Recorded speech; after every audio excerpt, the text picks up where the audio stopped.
Ah, left is still going.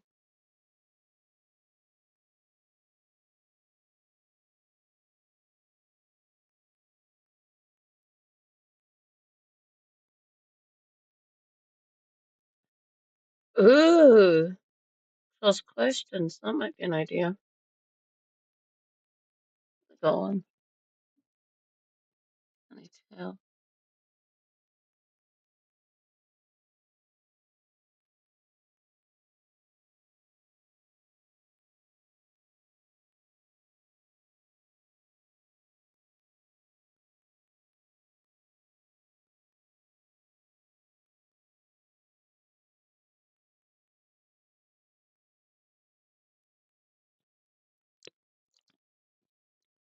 Oh, there's a quick.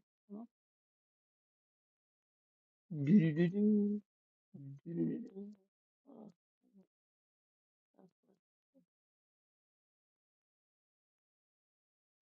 oh, I'm always so team short.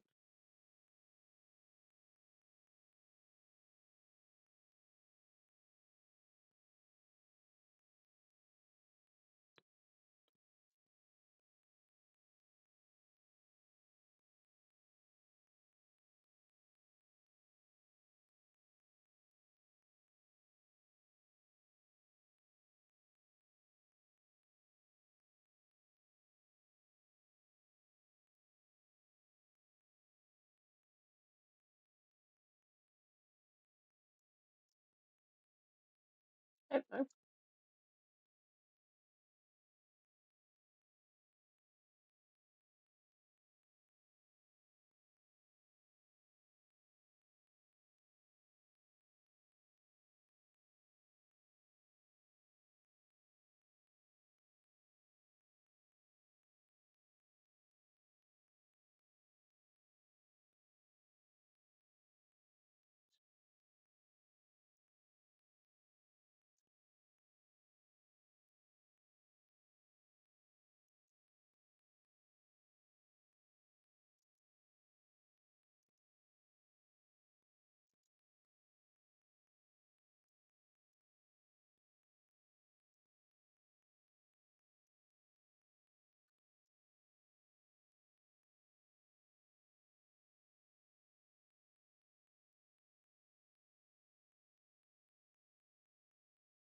uh, why? If I can do that. Oh God, the sunless bastards playing up.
Yep.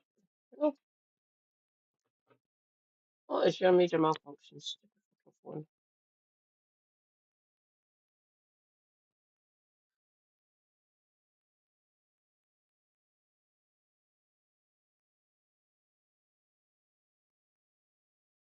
Right. Oh, I've got four people. Hi, YouTube comrades. Welcome. Just for the hell of it, and that question interests me. We'll do cross question. Hopefully, I won't lose my mind with it. Not promising anything. More than likely going to lose my mind over it. We'll give it to 10 minutes. Give people time to filter in. I'm not entirely sure what girls they've got on. I recognise that guy, that baldy on the end. Is that Stephen?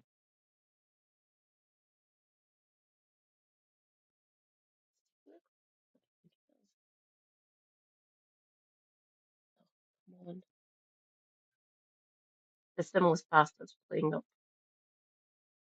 I might lose you on YouTube chat, sorry. I'll still see your comments here on Twitch. Xerxes!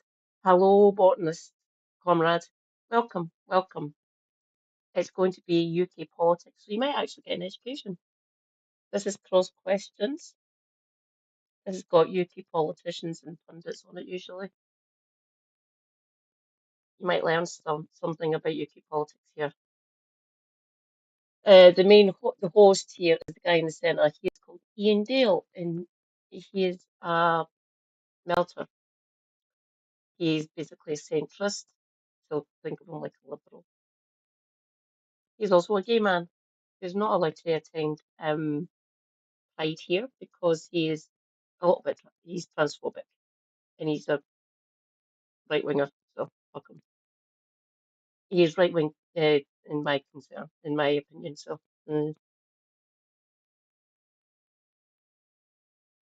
great to see you in chat, by the way. Feel free to come over more often as and when you can, obviously. No pressure. Hang on, fix some seat. I had to retighten my seat earlier on, a couple hours ago. I think I've got it perfect now. Thank God. I've got enough on my YouTube chat, and I've got you here on Twitch, Xerxes. Shall we get into this? I do apologise for all these centrist and right wing belters. I have to live with these kind of people, unfortunately. We will, if we win that next election, bring in seasoned professionals. A heavily pregnant British teenager says she's happy to have been released from jail in Georgia. Oh, is that about? We will, if we win that next election, bring in seasoned professionals. A heavily pregnant British. That previous voice you heard is Nigel Farage, by the way, the leader of Reform UK. He's a Thatcherite, he is a right winger, he is scum, I hate him, and I hope his party fail. Manfrog, get wrecked. Teenager says she's happy to have been released from jail in Georgia after being held on drug smuggling charges. Bella May Cully was arrested at Tbilisi airport in May, accused of trying to bring 14 kilos of marijuana into the country. A bank's offering a mortgage deal up to 6.5 times someone's income. It means if they meet the criteria, HSBC Premier customers could borrow nearly £500,000 if they earn £75,000 a year. In the city, the FTSE 100 closed down 16 points at 9. Yeah, he does. Rejoice, comrades. John the Brazen is here. Hi, John. Yeah, the more we spread the message about what this man actually wants to do when he gets into number 10, the better. Young people's wages are already fucking shit. What the hell is he going to fucking do to them? Seriously, why are some young people? They keep on saying that a lot of young people, like under 30s or under 25s. Seriously, is she? I don't know. I'd heard the story before.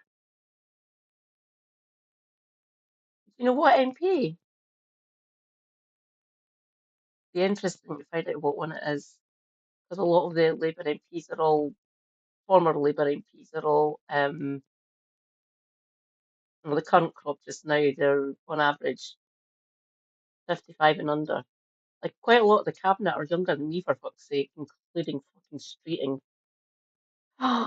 Rejoice, comrades! Scottish Scottish comrade Dan Leah Alpha is here. Hi, Dan. No Kane. Raptor's work were horrible to him and called him very, very late. So he can't do Kane, unfortunately. So I'm free. I was going to try and stream after we done Kane, which is usually about 2 or 3 hours.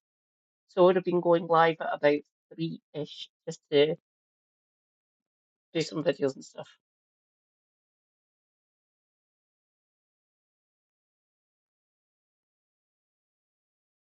No surprise. Seriously, man, forget. Oh, the cross questions, by the way. Sorry. Let's just see what they've got to say. Take a look at the question. Would you trust Farage to run the economy? Simple answer, no. Well, let's see what the panel has to say. 9701. The panel.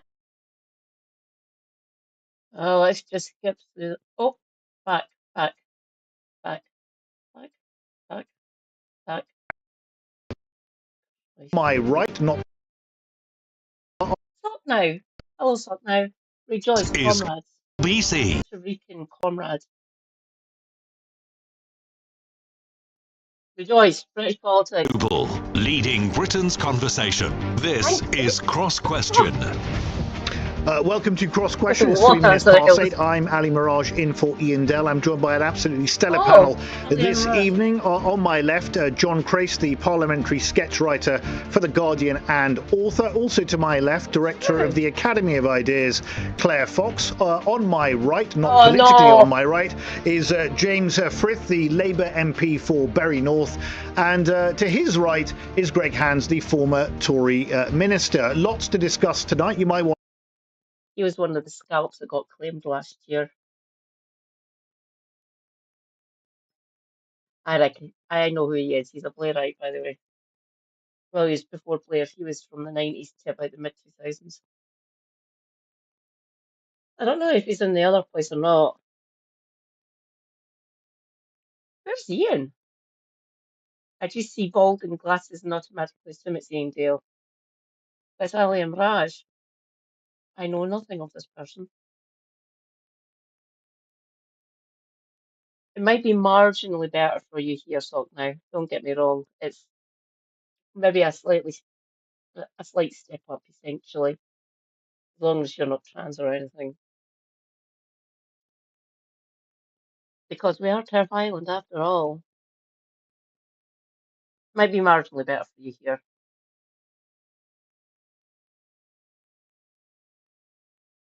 Claire Fox, fuck, no. By the way, she used to class herself as a comrade. I'm not sure now. She writes for Spite, which is garbage. Mr. The Brazen, do we know if she still writes for Spite or not? I don't like Claire Fox for a few different reasons. I want to ask about what we were talking about in the last hour about Nigel Farage having a change of heart on tax.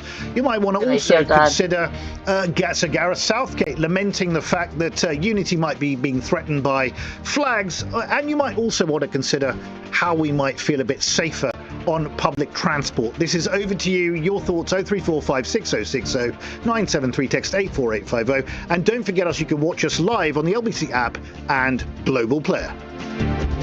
Call 0345 6060 973. Text 84850. Cross Question. Watch live on both Global Player and the new LBC app. This is LBC. Let's go to our first question, which is a text question from Scott in West Hampstead. Shadow Chancellor Sir Mel Stride has said that Nigel Farage failed to set out which of the 140 billion of commitments he made last year that he still stands by. Can Nigel Farage be trusted to run the British economy? If not, who do panel members think can be trusted to do this? Given it was Mel Stride, I've got to come to you first, Greg. Greg Hands. Well, I think Farage has been all over the place, frankly, on the economy. You know, he started off as a as a Thatcherite Tory in the 90s, and I think he was still espousing that up to recently, the last election. He had a massive number of tax cuts. Now he seems to be in favour of more welfare spending. He seems to be in favour of nationalisation. I mean, I'd say two things. I just don't know what that guy stands for. And secondly, I don't think his numbers are adding up at all. I think some of the things he quoted, were relatively, having been a Treasury Minister myself, relatively small. Dan, doing my research for me, thank you very much. Muhammad Ali Miraj is a former British Conservative Party parliamentary candidate, chartered accountant, part-time DJ from London. So another fucking Tory. Fantastic.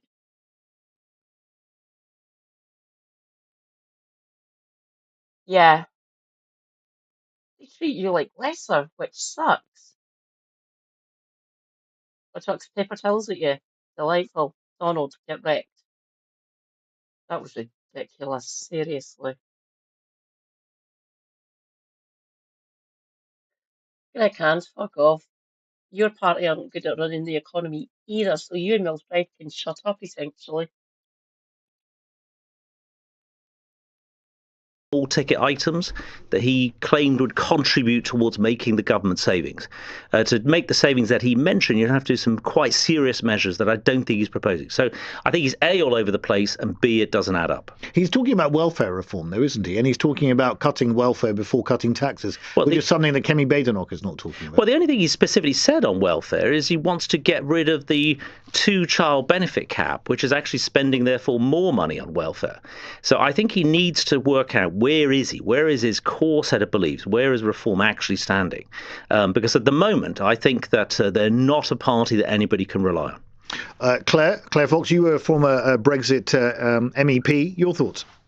So I don't know that it's related to this, but I think that Luke Trill from the non-affiliated is sometimes referred to as a crossbencher. She is with no particular party, which means she can basically go with whatever policies she likes the best, essentially. So, like, there's Labour, Tory, and Lib Dem, and Green peers. There's no SNP peers, by the way. We don't believe in the other.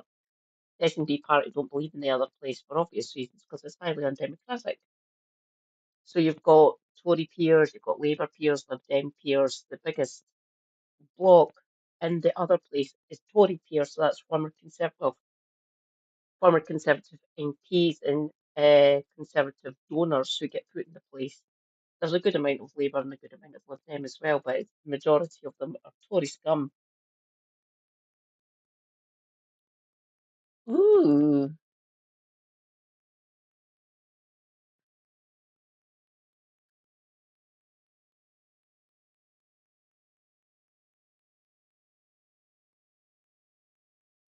Huh. Oh no, you get treated like shit salt now. I know that. Think tank, the polling organisation makes a very good point when he says... More in common. Yeah. I couldn't remember, Luke makes a good point because he says reform at the moment need to appeal to a lot of ex-Labour voters, and do in many ways. And in that sense, they've got a kind of redistributionist tick going on. Yeah. That's where the nationalisation comes from. And then historically, they come from a kind of Thatcherite background, both Farage but also Richard Tice. But actually, when you actually listen to what they said today, it's light on detail, but the broad principles, I think, sound reasonable to me. I thought that actually he was much stronger on welfare. He didn't just talk about two-child policy at all. He actually said that welfare was the devastating drag on the economy. I think he's got a point. He also talked about removing regulations. And let's be honest, one of the things that has happened is that we've heard a huge amount of rhetoric from Labour about growth. I was very excited when they came in. I thought, God, we're going to get a lot of growth. We haven't had a lot of growth. And I've sat through so much legislative, regulatory nonsense since they've been brought in by the government, that I can't see that they're cutting back, and I can't see that their growth is coming through at all. Everything from housing to the whole kind of infrastructure growth. Just one thing on housing was I saw some people mocking Farage. Wait, Joyce Comrades. Mobius is in the YouTube chat. Hi, Mobius.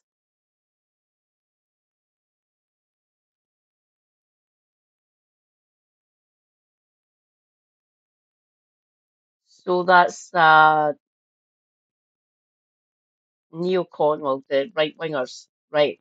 Jennifer Gonzalez. I need to do more research into her.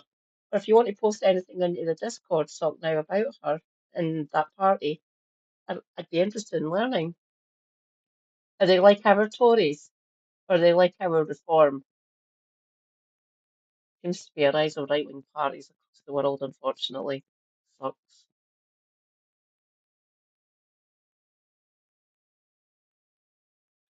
I'm Mobius. For saying he wanted to build social housing, which did make me laugh because I thought, actually, isn't that a positive thing? It seems a sensible approach to me. The main thing is I want somebody to build some housing. I don't care what kind of housing it is. At the moment, we're stuck and not building any. But I want them to build lots of social and council housing. Lots. 1.5 million over 5 years fucking sucks. Not enough. 1.5 million a year is a good start. It's still not enough in my opinion, but 1.5 million a year for the lifetime of this parliament might be a good place to go. Will they do that? Will they bollocks? Many fucking NIMBYs. I would just get the NIMBYs to help. Shut the fuck up. We need the housing. Claire, every government, as far as I can remember, since time immemorial, has talked about cutting regulations. Yeah. Why is Nigel Farage and Reform UK going to be any different from all the governments that have come before? Well, of course, nobody knows whether they will be, but there's something of they posit themselves, and there's a truth to this, as being a wrecking ball on the way things are being done. They're actually saying they're not going to be a government like any other. You know, that. Yes, they are. Yes, they are. I'm not going to mince my words about this. You have to remember all of the people who have been, all the Reform MPs who have been voted in, they're all Thatcherites. They're all deregulation and anti-working class, anti-poor people. You have to remember this, everyone. You cannot trust a word that comes out of Man Frog's mouth. You can't. I will live in hope that we can destroy Reform and tell them where to fucking go. I will say again, I hope they lose all their deposits if they decide to. Well, it looks like they are going to be running up here. They still don't have a fucking office here in Scotland anywhere. They did have one here in Glasgow, but it got closed under dubious reasons, under dubious circumstances. I wonder what shenaniganery they were up to. Makes you think. Whether you like it or not, the kind of populist approach that he's positing is that on the one hand we don't want to look as though we're not grown up, we don't want to go completely mad, but we also want to say we're going to shake everything up, and everything from Motability to the civil service won't be the same again, and they are not exactly in the hands of the establishment in the way that the other parties are. So they've got that going for them. James Frith, Reform UK is going to be a government like no other. Well, I don't think that's likely. I think if you listen to what Farage says, when he isn't simply saying, I don't know, to any answers of scrutiny, as he has until very recently, he announces policies to give money, payment, golden return handshakes to billionaires, which is a funny strategy to try and attract Labour, or for that matter, sensible, conservative-minded voters as well. What we have in both Reform and the Tories are unfunded commitments and a return to austerity. And people do not want to reward billionaires who have left the country with a golden handshake, and they do not want to return to austerity. As to the plans that he's announced, under scrutiny, as with their local authority running, they fall apart under questioning. He wouldn't take questions on some of the more unsavoury comments made by his front bench on their counting how many black and Asian faces appear in adverts. He pursues division. He did condemn her, though. Well, it's easy to offer condemnation whilst refusing to take further questions. He hasn't disciplined her, and she hasn't been in the Commons since the comments that she makes.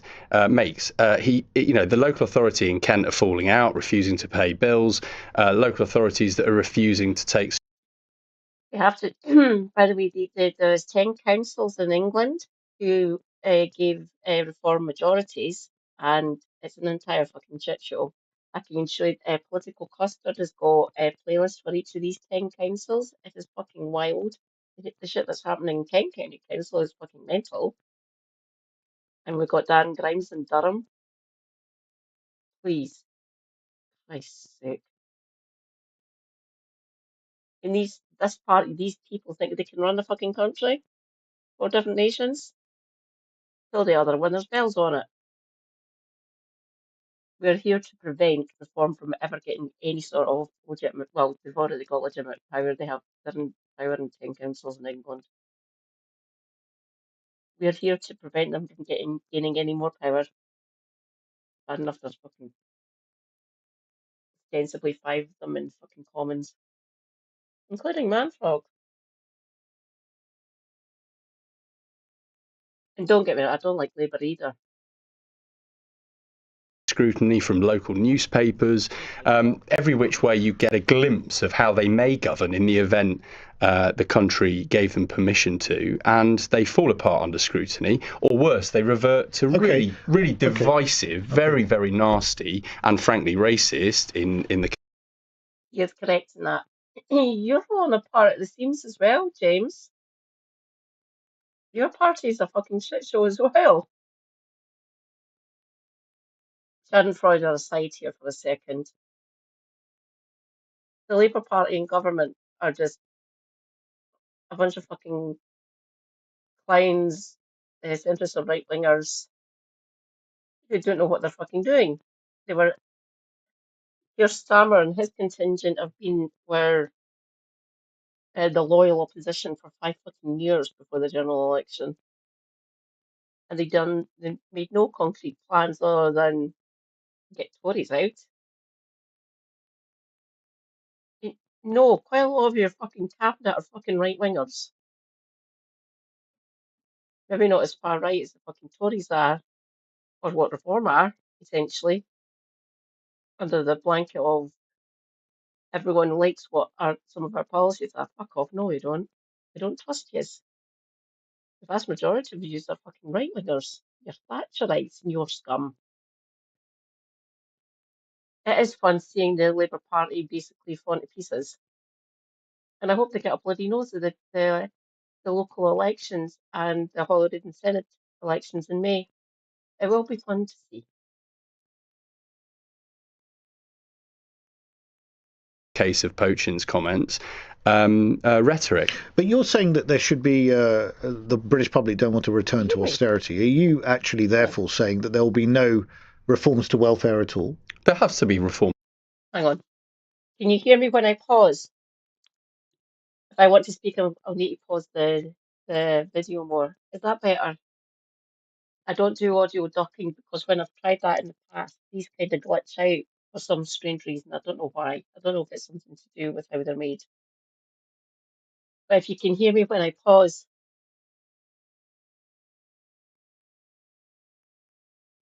that's not going to happen. They basically kicked out all the left wingers. Oh, let's see if I can find that short.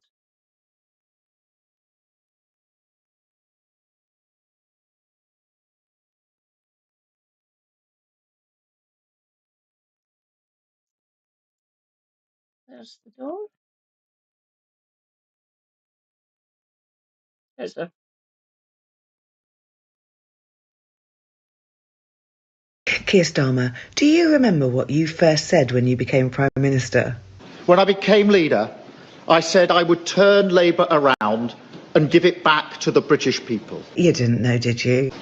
If you don't like the changes that we've made, I say the door is open and you can leave. Who's a bit grumpy? The thing is, Keir Starmer, all the British people have got the door wide open for you, so you can leave whenever you're ready. Toodaloo. Keir Starmer, do you remember what you first said when you became Prime Minister?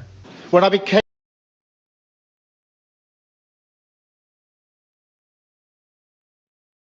Is that 2 years ago? I'll show the actual one. Like someone stitching it. Captured by narrow interest. It will never again lose sight of its purpose or its morals. And it will never again be brought to its knees by racism or bigotry. If you don't like that, if you don't like the changes that we've made, I say the door is open and you can leave. But to all those who can see we've changed for the better and are excited about doing even more, to all those who dream of a Britain that is fairer, greener, more dynamic, to all those who want to make this great country greater still, I say the door is open, come in, make us your home again. Working together, I believe we can do great things for our country. I believe we can be a force for good, and that starts today. Captured by narrow interest, it will never again lose sight of its purpose or its morals, and it will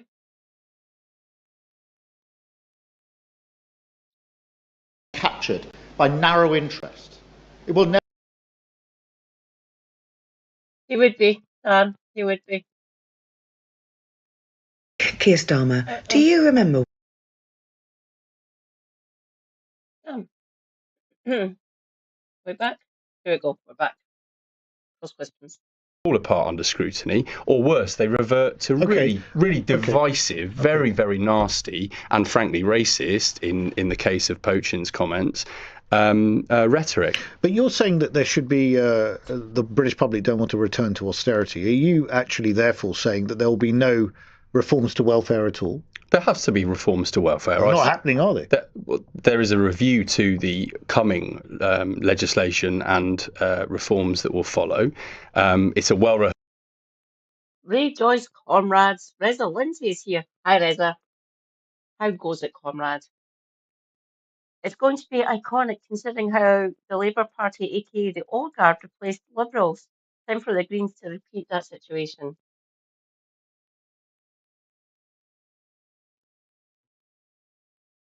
Damo said in one of his videos earlier on, that's 36 councillors that have basically left over the last 9 months, essentially, because they didn't like Labour anymore. The Labour Party doesn't stand for what they used to. Hello, my darling. How goes it, Reza? Great to see you. Cross questions. Why not? So this is James Frith. He's a Labour MP. We've got Greg Hans, a Tory that got voted out last year. It's not Ian Dale, it's Ali Mirage. We've got Claire Fox and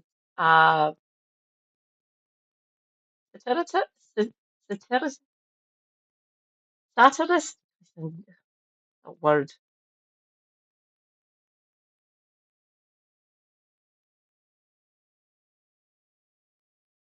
First period in the first year of the government, that the reforms put down were then taken back through the work of some of my Labour colleagues. I supported the instincts of those reform. Many of them actually took a view that if you had been working all your life and contributing, in the event you fell on hard times, you'd get the support that you needed at the time you need it. I think that's a principle.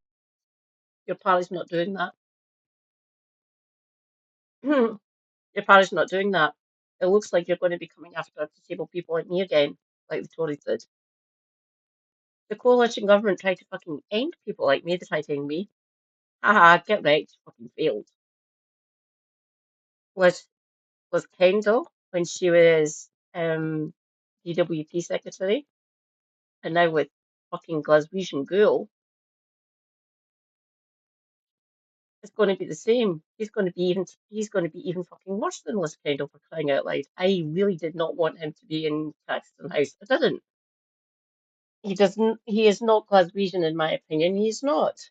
Doesn't even have a Scottish seat. Where is he? Give me a minute. You'll lose me for a second. Oh no, I'll use my phone actually. Give me a second. What seat does this absolute bastard have?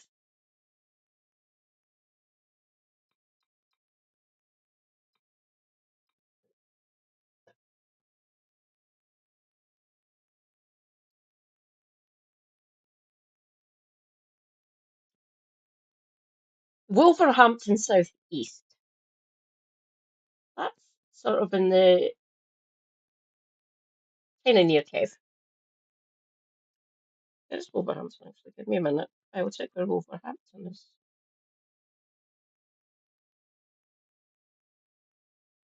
So there is there.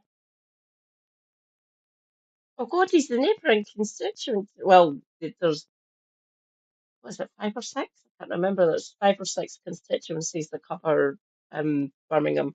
So Wolverhampton South East is basically one of the neighbouring ones to basically Metropolitan Birmingham.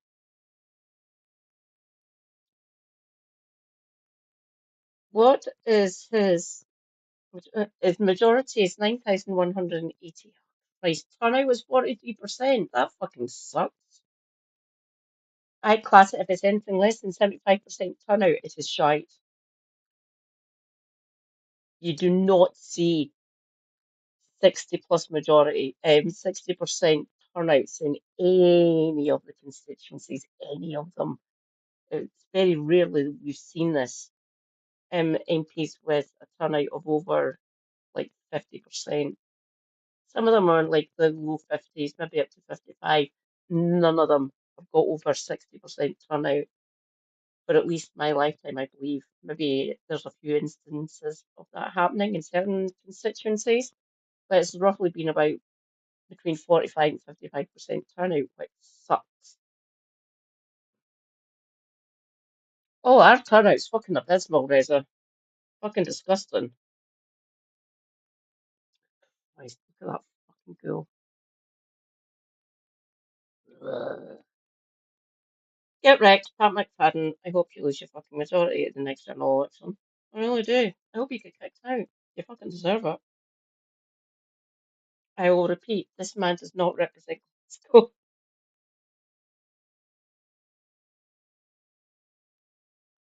I don't think even my Labour MP, Maureen Burke, represents the majority of her constituents. She voted with the benefit cuts, by the way. She does not represent me, at least. I know that. She wanted to brutalise people like me, was going ahead with what they wanted to do. I wonder how the Timbers review is going. I actually check in on that at some point this week. It would be worth it. Yeah. Is that your MP?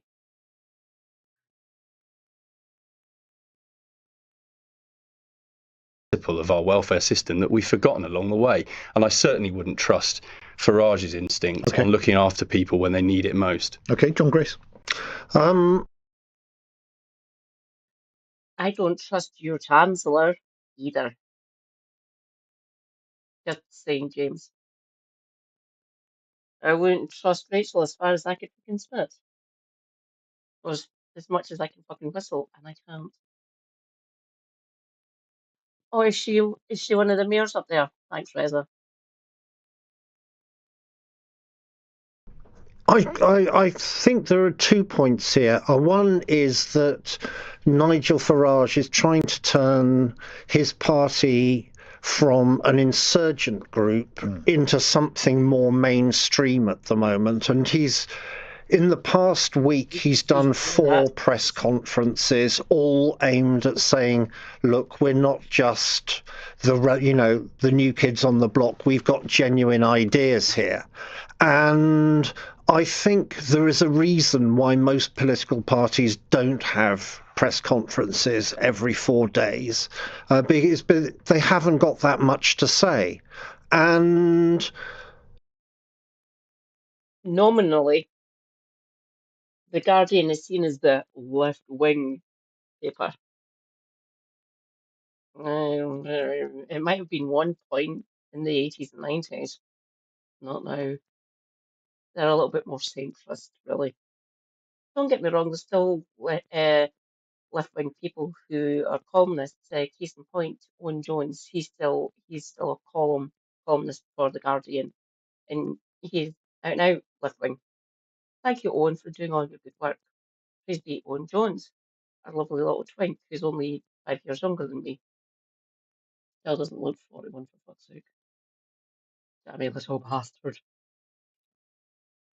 With Nigel Farage, what we got today was, it was a sort of form of gaslighting, really, because he was saying, forget about our manifesto of 2024, which was the Trussonomics one, where he was going to raise the tax threshold to £20,000 and reduce higher rate tax and all that kind of stuff. And he said, oh, that was just an aspiration. And so... Wow! Nigel lied? Who'd have thunk it?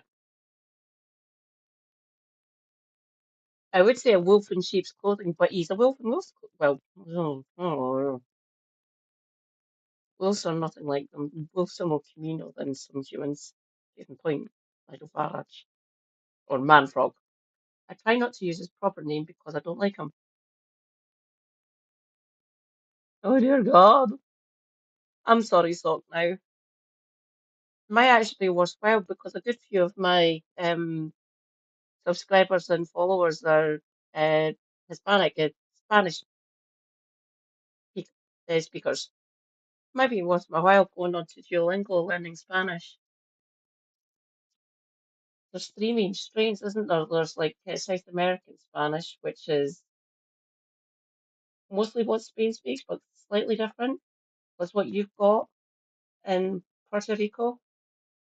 More closer to the Iberian Peninsula form of Spanish than actual Spanish from Spain.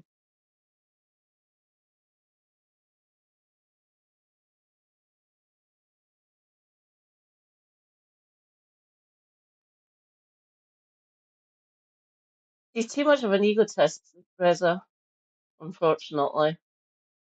Quite a lot of Thatcherites are.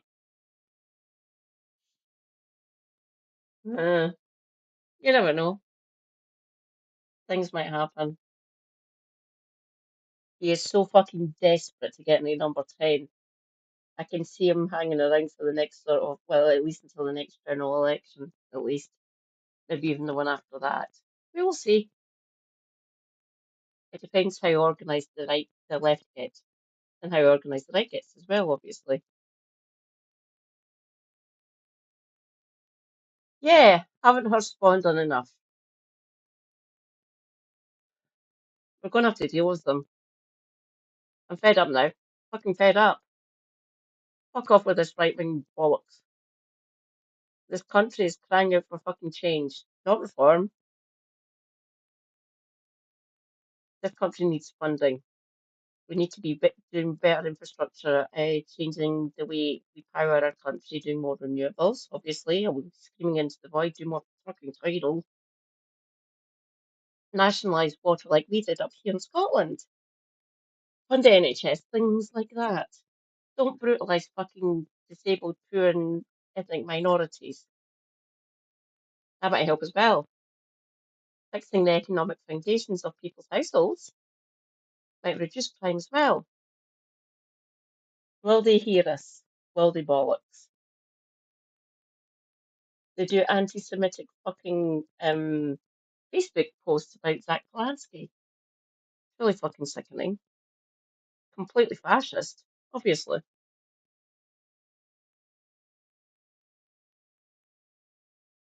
Correct, Reza.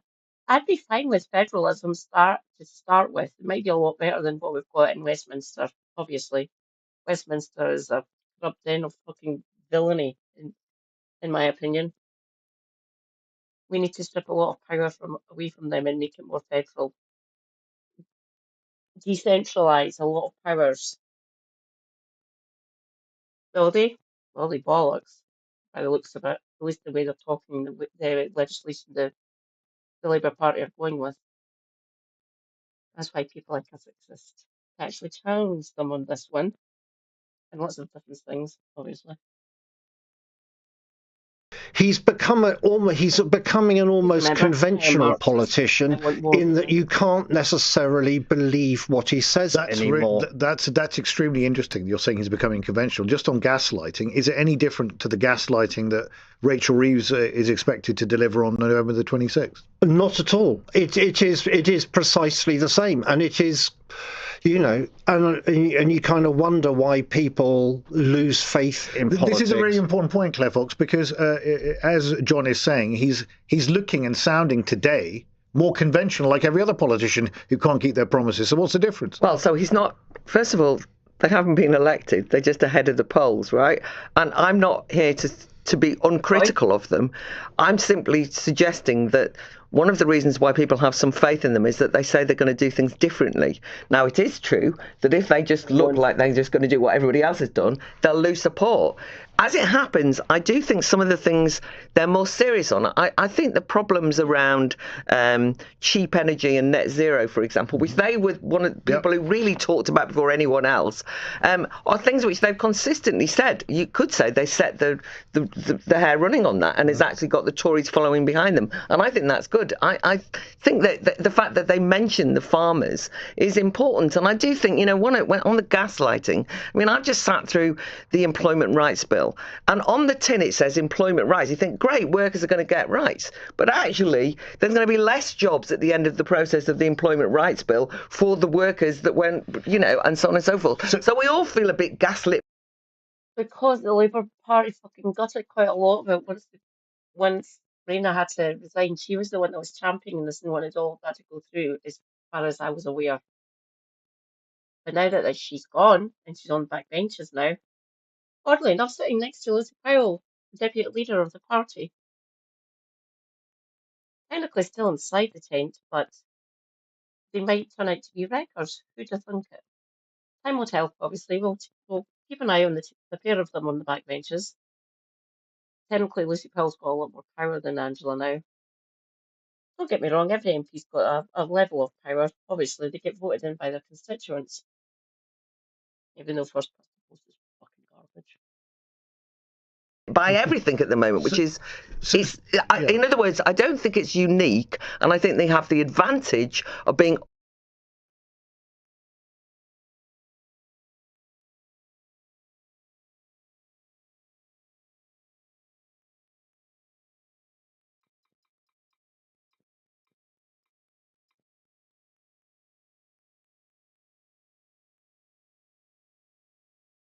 untried and ambitious, but they're trying to show that they're grown up too. So we've learned that all gaslighting is relative. So that's going to something in. That's very good. James, just on this employment rights, and they're not talking about this. They're talking about deregulation. They're trying to make this a country of entrepreneurs. They're trying to appeal to the small business owner, white van man, people who own their own businesses and start and run their own businesses. What's wrong with that? Nothing's wrong with the aspiration. I've founded 2 small businesses myself. I think we should be saying much more to young people about starting their own business and being their own employer, their own. School check. School check.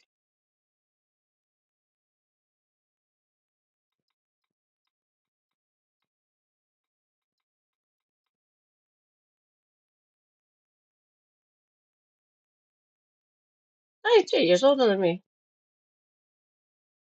Those are big fucking glasses, by the way. Buddy North. Is he in your intake?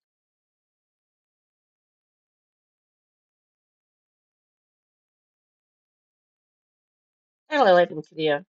Griff was born in London on 23rd of April 1977, the son of Richard Frith.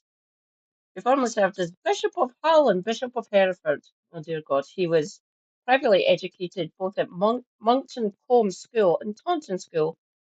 He studied PBE at Manchester Metropolitan University. If it's got Metropolitan before, it used to be like a college, then it got made into a university during like probably the 80s and 90s.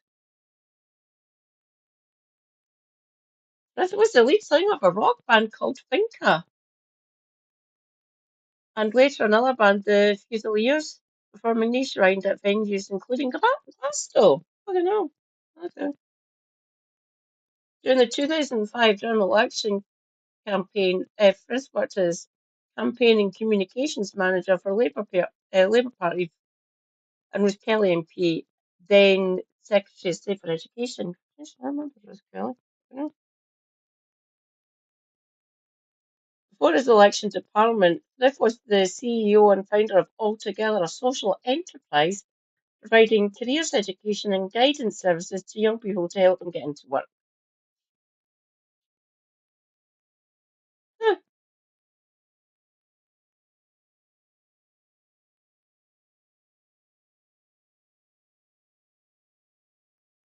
Okay.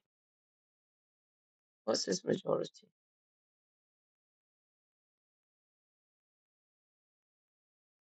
What's majority is?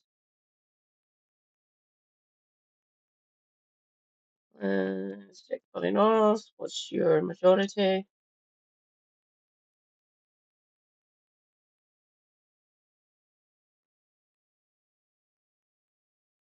Elections. Holy fuck, 6,944. That's slightly better. 58.5% turnout. So just under 7,000 majority. Yeah, businesses, my ass. Oh no, there's lots of fucking former small to medium business owners in the Labour benches. It sucks. Carry on, James. Boss, a local employer, somebody with a responsibility of making paychecks as well as paydays for their workforce, knowing what growth is, knowing what risk is, I think is a really interesting space. But without secure employment, which is the lion's share of what the economy is built on, then that's that growth that we need to grow the size of the economy, that pays the taxes that build the public services that we need to restore after austerity, not a return to austerity. This is really fundamental, and you're not going to attract. He's literally said in the past you would carry on doing what the Tories were doing with austerity, doing certain types of cuts, not the wide sweeping cuts that the coalition then from 2015 onwards or the Tory party, Tory scumbags done. But she's still sticking to their economic policies.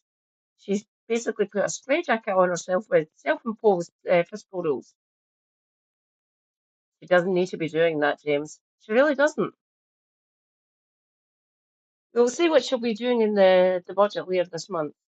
I will be streaming for that one, by the way. That'll be fun. Me losing my mind yet again with whatever fucking economic policies she wants to do.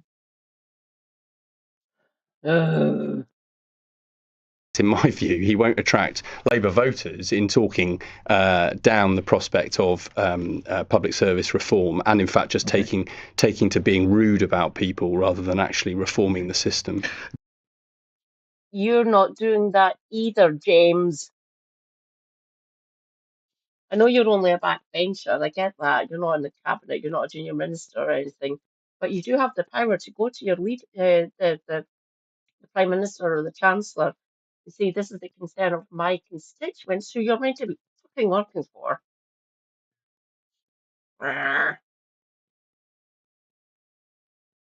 To all my UK comrades, email your MP. Tell them these are your concerns. This is what you want to see happen in your constituency, in your area, your town, your city centre, your rural community, whatever MP you have. To all my comrades here in the UK who are Tory idiots. Yeah, so's mine.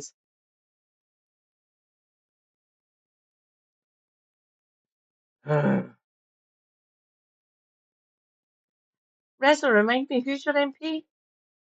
We can check them out as well if you want.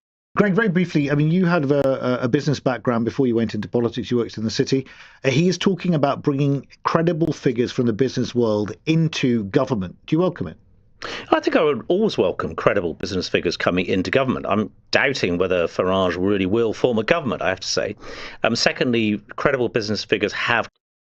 Rejoice, comrades! Based Australian anarchist is here. Hi, Gemma. Everyone, go and follow Story Girl. I demand of you now. Hi, Gemma. Catherine McKinnell. Let's check her out. Is she Labour?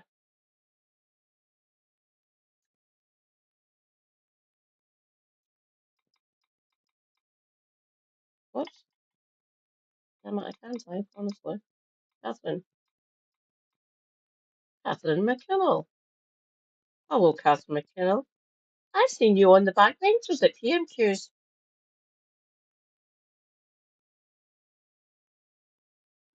Newcastle upon Tyne North.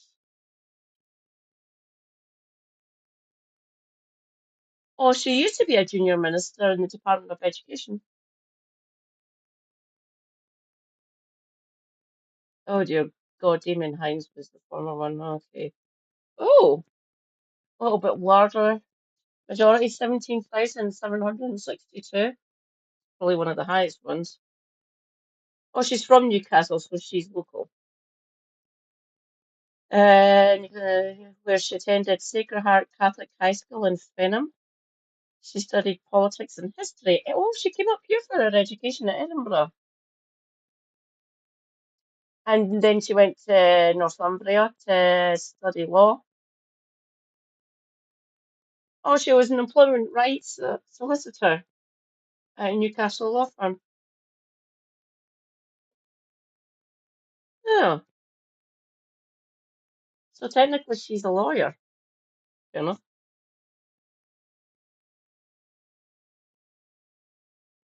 UK Comrades, they work for you. One of the best websites ever. So please check it out.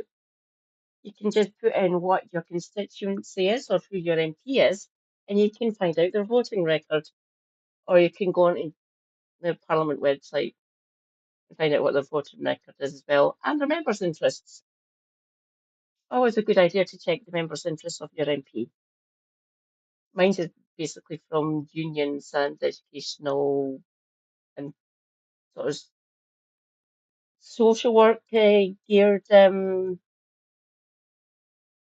outreach programs and people of that nature here in Glasgow. Feel free to check out my one, Maureen Burke. Come into government before. Some have been more successful than others, but I think it is a good thing. I think getting people from successful areas of enterprise outside of government into government is always a good thing. They don't always succeed, but many of them do, and I think it adds a bit of diversity around the place. Would you serve in a reform government?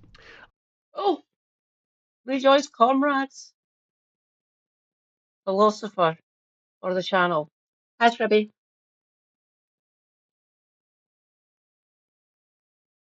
Doubtful for that. Yeah. Join the group. Join the clan of us who don't like this man. There's many of us, oddly enough, across the country and in this chat, obviously. I do not want to see that man get the keys to number 10. I beg of you, England and parts of Scotland, do not do that to us. I do not want that fucking bastard in number 10. God knows what sort of fucking government, what sort of cabinet Manfred would have. And I seriously don't want Murdoch or Tice or possibly even Rupert Lowe, even though he's not reform anymore, he's an independent. If ever they get into power, all will be forgiven and Rupert will be thrown back into the fold. And I do not want to see that happen because Rupert Lowe is a fucking crazy bastard. I don't think I would support. I'm not a member of the Reform Party, and I don't think I ever would be. Government of all the talent. Well, no, I don't think I would. I don't think I would serve in a Reform government. How disappointing! Can I just say, Greg makes a good point in support of bringing in expertise from outside. I work in the Ministry of Justice now, and one of the earliest hires that this Prime Minister made was Lord Timpson. That's a good, very phenomenal. Oh, so his boss is David Lammy. Delightful. I didn't. I should be able to find that on YouTube, shouldn't I? I don't know Mara spoke to him. That might be quite fun. Oh, we'll go into that one next. Thanks, Gribby. Back in the day, apparently Andrew Marr was a leftist. Apparently a trot. Similar vein to God, Paul Mason. I did used to respect him at one point in my life. I don't now. The man's a fucking lunatic. Talent has done incredible work throughout his career, actually reforming the inherited position that he found people that had been imprisoned. So this is already being done under scrutiny. Many of the ideas that Farage poses as new are not actually. He's just getting a lot more airtime and a lot more benefit of the doubt than many of the government. He's always had more airtime, James. Where have you fucking been? Living under a rock? He's always had more airtime. It's partly the media's fault that he's got to the position that he's in just now because he got far too much fucking coverage even though he wasn't a fucking MP. Right, I get it. He was an MEP. I understand that part of it. But he was getting far too much fucking coverage. He's been getting far too much fucking coverage over the last sort of 15 to 20 years. Definitely in the last 10. He's been getting too much fucking airtime. Last 15, really, since 2010, really. Because he was sort of a spook, a scary spectre hiding behind fucking Gideon and fucking Cameron. He's always had too much fucking airtime. Always. Yeah. Do you think yearly elections would work, Reza? I've been thinking about that since I watched that video last night. Would it work? I'd be curious to find out. Initiatives that do. Okay, thank you very much. Spirited discussion already. You can see this is going to be a fun one this evening. If you want to get your question in, you know what to do. 0345 6060 973. You can also text 84850 or ask Alexa to send a comment to LBC. Ali Mirage in for Ian Dell on Cross Question. It's 8:18. This is LBC. Chase is the digital bank that could boost your savings. Ooh, tell me more. When you join Chase, you could earn 4.5% AER variation. 2 hours to I inspect Tory minister. LBC. Call 0345 6060 973. Ali Mirage on LBC. It's Cross Question. It's 8:19. I'm with John Crace from The Guardian, Baroness Claire Fox, James Frith, the Labour MP, and Greg Hands, a former Tory minister. Monesh in Southall, good evening. What would you like to ask? Good evening, Ian, and good evening to the panel. Ali today, Ian's on holiday. Go on. I know it looks pretty similar. Go on. Yes, Ali. Yeah, so I'd like to ask the question, considering the fact that Rachel Reeves and the Labour government have got their sums wrong consistently, and they got the black hole wrong consistently again, and they've decided to tax the rich, and bearing in mind that the rich have decided to... They knew this already, being the loyal opposition. They had access to all the fucking documentation. So I don't believe her. She was going to have to do this fucking eventually. So they lied from the get-go during the election campaign before July the 4th last year. They knew this, and then suddenly, once they got into power after a few months, oh, black hole! You already fucking knew. Shut up, Rachel, you fucking lying bitch. They already knew this because they were the opposition.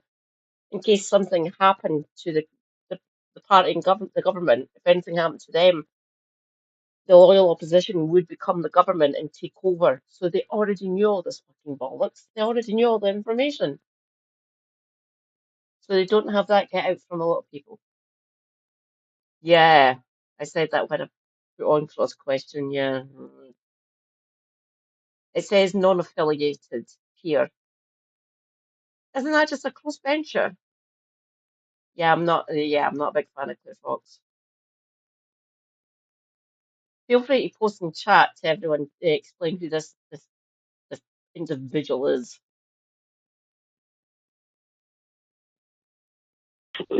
Flock away, and if you look at the situation, they're fed up. And even she admitted that there's a biting point at which you can't tax the rich anymore. Why does she think now that she can tax them even more now? Is she going back on her? Oh, she knew she was going to have to fucking do this. I didn't get gaslit. A lot of people in the electorate across the country did believe her. They did believe the Labour Party. I'm sorry, people. I'm sorry, some voters. You got fooled. You got gaslit. You got basically hoodwinked. I didn't believe them. I didn't.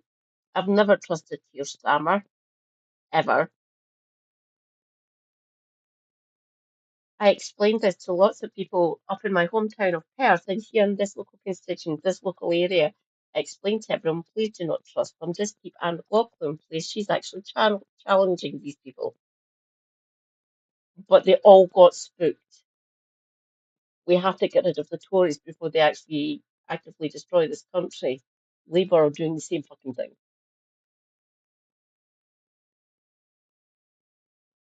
Yeah, it's sickening. Yeah, let's carry on starving children. Delightful.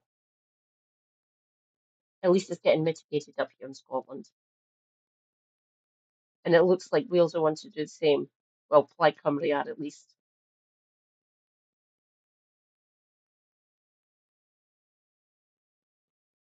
A word or a thought? So was she lying then, or is she lying now? Okay. Okay, Munesh, I'm just gonna sort of summarise your question because Claire Fox has got a problem with. Hang on, I'll go back and listen to the extra question again. Bearing in mind that the rich. Go back. Facts that rich. Today, Southall. Good evening. What would you like to ask? Hands of 19. I'm with John Crace from The Guardian, Baroness Claire Fox, James Frith, the Labour MP, and Greg Hands, a former Tory minister. Munesh and Southall, good evening. What would you like to ask? Southall, right. What was I going to say? Yeah, she didn't need to be doing this. The fact that they're still keeping the two-child cap is fucking disgusting. They shouldn't be doing this. They should be lifting it.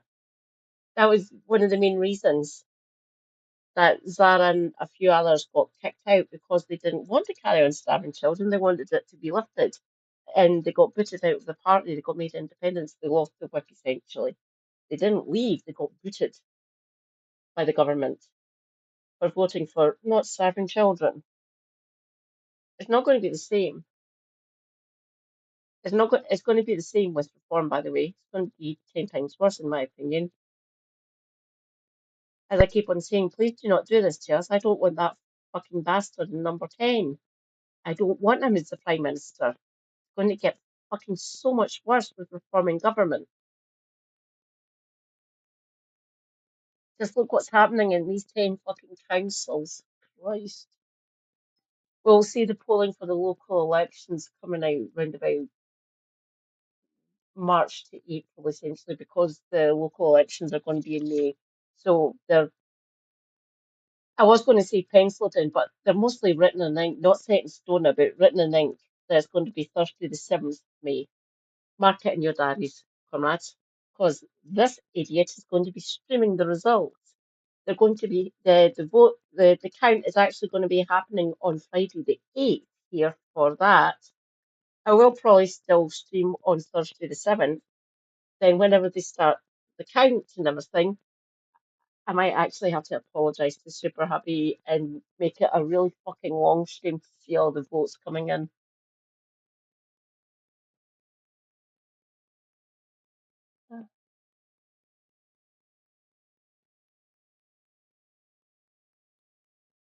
If you're not doing that, get wrecked.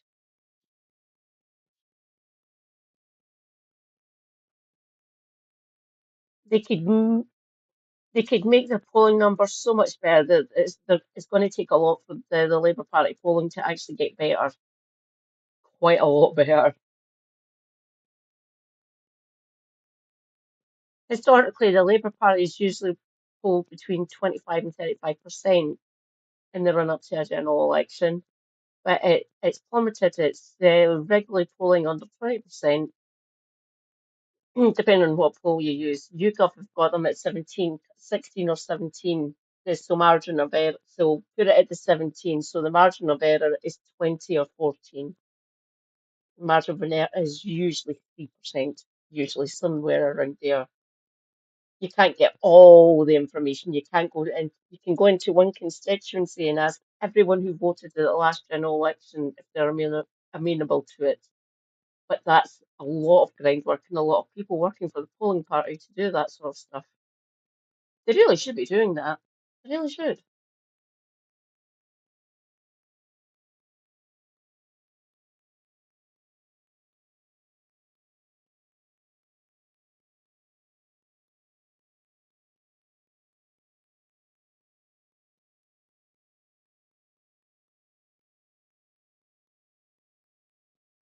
Oh dear God.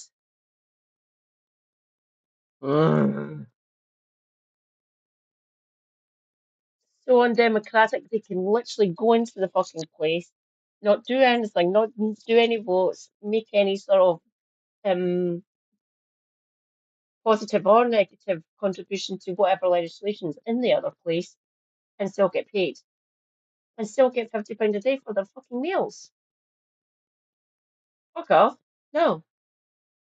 We don't get to vote on you, you bastards. Yeah. Good evening, Ian, and good evening to the panel. Ali today, that Ian's on holiday. Go on. I know it looks pretty similar. Go on. Yes, Ali. Yeah, so I'd like to ask the question, considering the fact that Rachel Reeves and the Labour government have got their sums wrong consistently, and they got the black hole wrong consistently again, and they've decided to tax the rich, and bearing in mind that the rich have decided to flock away, and if you look at the situation, they're fed up. And even she admitted that there's a biting point at which you can't tax the rich anymore. Why does she think now that she can tax them even more now? Is she going back on her word or her thoughts, or was she... She's not doing the right tax policy, for fuck's sake. Trying to get through to even just normal everyday people is going to be a tax. Trying to get a task. Trying to get through to all the ones in the House of Commons is going to be even harder for some of us. We will try, obviously. We have to. Our country's going to rack and ruin. That needs fucking changed. Oh, dude, you've been hoodwinked. Oh, she already knew this shit. She was going to have to do tax rises anyway.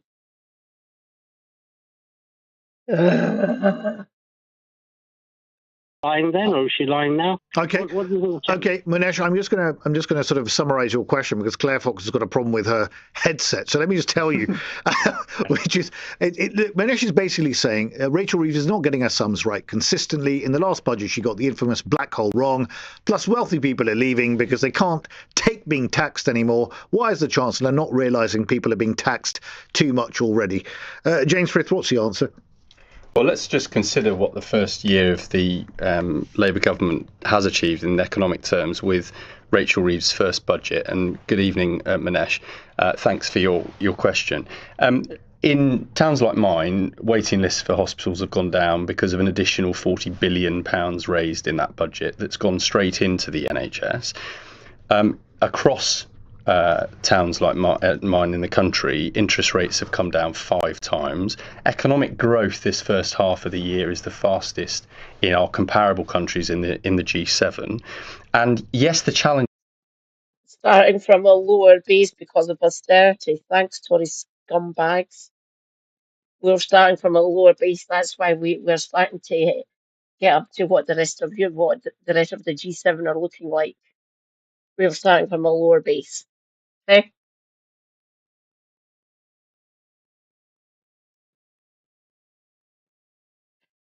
Correct, Scribby. Thank you. is to make sure that terms of growth actually are felt in the pocket and that people have got more to spend.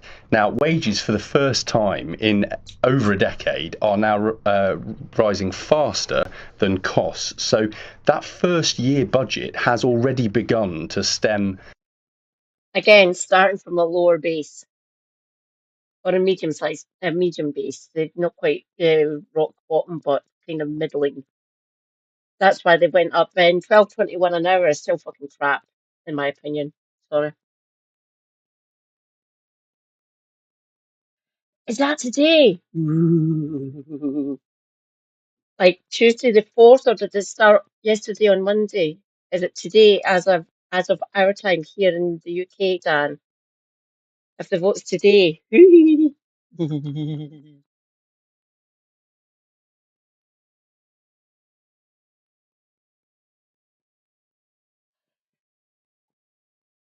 Yeah, 4th hour time, thanks, Dan. I noticed that, Reza. What the fuck, Cuomo? Get wrecked. The decline and the destruction of the Conservative government that we inherited. Well, on the issue, just finally, sorry, Greg, because you're itching, I know. But on the black hole, that wasn't an incorrect assessment. Yes, there is a need to consider further financial raising measures, and of course the budget is still to come. We don't know where that ends up. But absolutely, we have to fix that black hole. We also need to reform the public services. And in that first year, Rachel Reeves has made a cracking start on it. Cracking start, Greg? No, I disagree with that. I think the three facts that James has chosen there, waiting lists were actually falling under the Conservatives and have been falling actually since the pandemic. There's very much a COVID hangover. Secondly, the fact, trumping, the interest rates have been coming down. Well, they've been coming. Bollocks. That's a lie. The rot had already been started under the coalition government from 2010 onwards. So don't believe Greg Hansi is talking BS.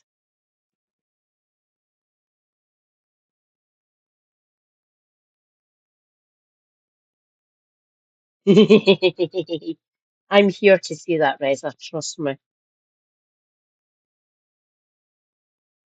Yeah, I noticed that as well, Dan. What the fuck? Cuomo, seriously, get right. Hopefully.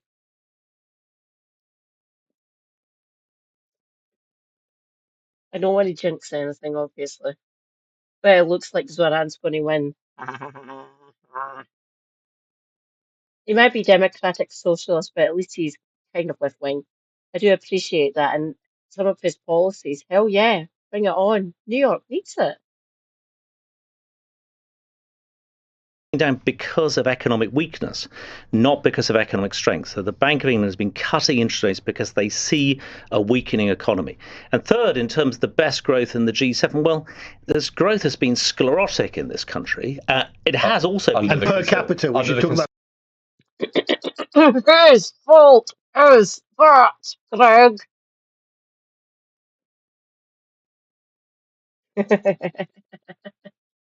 You literally strip mined our economy, your party, so and you were in cabinet. So get right. Why are we in the state we are? Because of your party, right? Seriously, these Tory scumbags can fuck off. I'm glad their party's dying. They fucking deserve it. Conservative government, it's 14 years. Per capita growth. The UK is growing the fastest in the G7. Well, so it's both sclerotic and the fastest growing under the Conservatives. No, well, it was actually... It can't be both of those, can it? The pair of yous, both James Smith and Greg Khan, starting from a lower base because of fucking austerity that both your parties have brought on this fucking country, right? Yeah, the pair of you thrash it out. Oh, Mr. E. Hello, welcome. I can't remember if you've been here before. I will make my introduction. I am at 79 Scotty Eye or Katie Marshall 4340 on YouTube. I'm a Scottish disabled Marxist streamer. I talk about health and disability issues and politics and history and some fun things on the side. Welcome, welcome. Good morning as well. Hope you're doing well.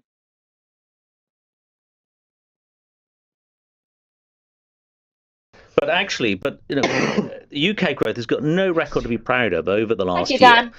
And I think the caller is absolutely correct in terms of the analysis of what Rachel Reeves, who came in and immediately did something which she hadn't pledged to do in terms of the winter fuel allowance. Now she looks like she's going to break her mainstream tax pledges. She pledged no rise in income tax on working families, and I think I didn't believe her. Lots of UK citizens and voters didn't fucking believe her. You done the same as well when you were doing your manifestos. Your party were doing manifestos from about 2005 onwards. Then you got into power in 2010 with this coalition government. Lib Dems, never forget that. Don't fucking trust the bastards. You done the same in your party manifestos. I keep on saying the greatest work of fiction next to bus timetables is every party manifesto. All of them. That might be changing because the Green Party now exists with Zach Polanski and up here with Ross Beer and Jill Mackay. Greatest work of fiction ever fucking written is every party manifesto since I've been born. I don't believe any of your manifestos anymore. I might read them and laugh and say, ha!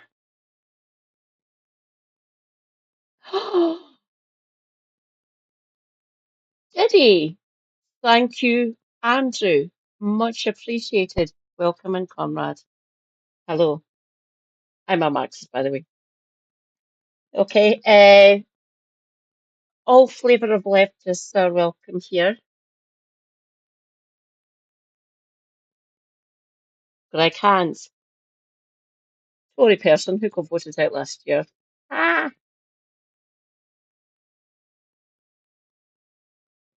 do you be British? Do you be Angloid? I am Scottish. Legally British, obviously. I've got a passport, but I am Scottish. that's likely to be broken. So I think for all of these things, he's had a pretty ropey first 18 months as Chancellor, and I think it's cost Labour dearly at the polls. That's happened to you, your party as well. Fucking hell, Greg. Oh, God. A little bit of political realism is needed for some of these people. I really do believe that. See projections. Thank you, Dan.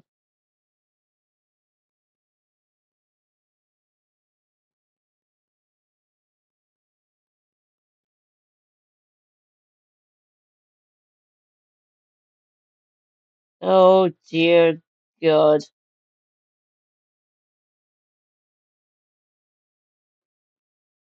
This is Westminster, isn't it? Latest seat prediction reform 359 seats. What the fuck? Lib Dems on 83. Labour 71. SNP 45. Westminster, thanks, Dan. Conservatives 31. Greens on 19. Independents on 18. And Plaid Cymru on 7. I would have hoped Plaid would have got a little bit more than that.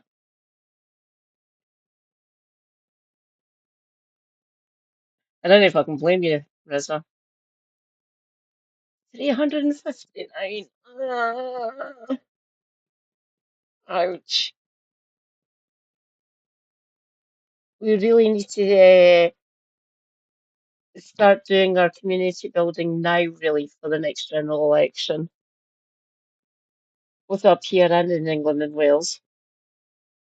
I do not want to see them with that amount of seats. I really don't. I live in fear of that happening. I keep on saying, if that creature gets into number 10, I will dig the ditch myself. I will grab a fucking shovel and literally separate Scotland from the rest of the UK. Sorry, Wales. Obviously, we can still talk and stuff, but I'm separating my country away from that fucking man frog. I don't want to see it. I live in somewhat kind of fear. Don't worry, I'll be organising. I will be agitating for this to stop that fucking thing from getting into another town. I'm so sick and fed up of getting parties that I don't vote for into government. I hate it. They do not represent what I stand for, even on a basic human level. Forget about socialist or eco-socialist or Marxist for a second here. I do not want to see that. I hate the fact that the right wing is on the rise across Europe and across parts of the world. Don't like it whatsoever.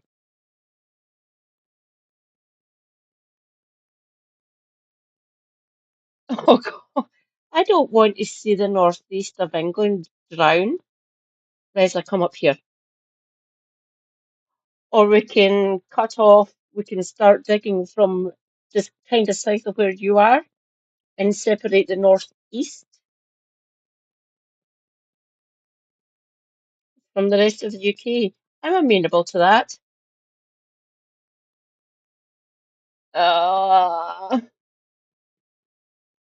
Please, Europe, stop voting for fucking fascist bastards. The opinion polls and continually losing elections, whether it be in Wales, whether it be across England and in Scotland. I think it's actually a big part of the economic effort that has been put in by Rachel Reeves and Keir Starmer. John, I think Labour made I think that the mistake goes back to before the election, because I felt that it was obvious to the entire country that 25 by YouGov. I like that. That is good. It's still got Reform on 32, hasn't it? The low 30s at least. Last when I checked was 32.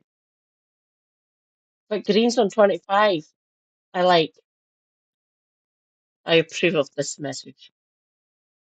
Still don't like the fact that Reform have over 30% in the polls. That's not good. We do have time to improve the numbers, obviously. Yes, there's at least 4.5 years, well, slightly over 4 years before the next general election. No, slightly over 3 years, so it'll be 2029. 372 seats. What the fuck?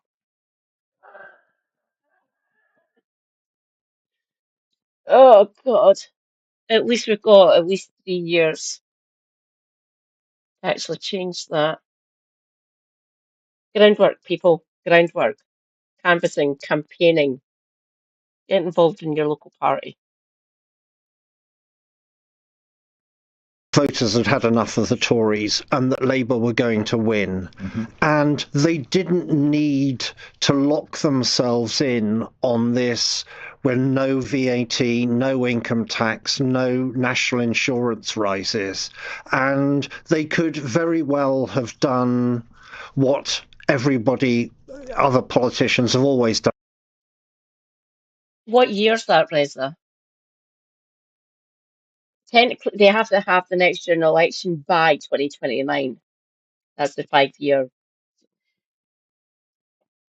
The Tory party after 2015 rescinded that one.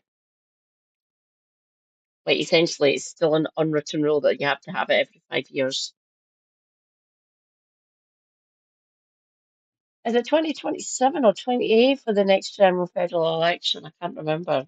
I want to say 2027. Can I actually do something good for this?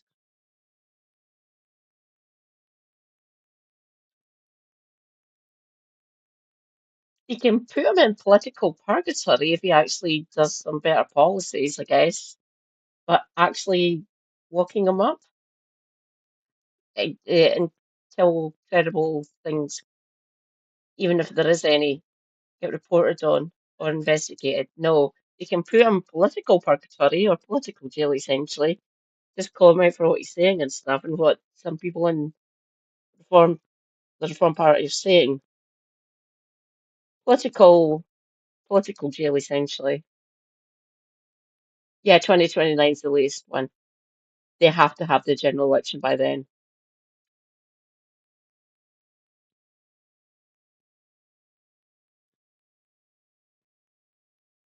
I'd want proportional as well.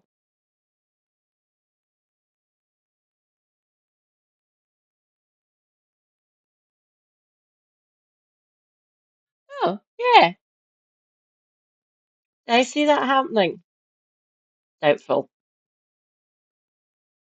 Obviously, I'm here to try and change it for obvious reasons because first past the post is fucking garbage. We do not have a written constitution like America does. It's a loose conglomeration of lots of different types of policies and legislation throughout our history as the either England, Wales, and Northern Ireland and Scotland, and as the United Kingdom or Great Britain.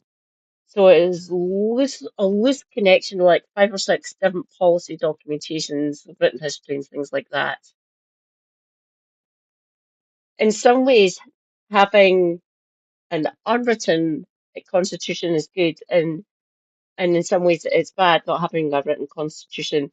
When you have something set out and voted on in the Houses of Parliament, might be to our detriment. That's why things are basically a stalemate in the States.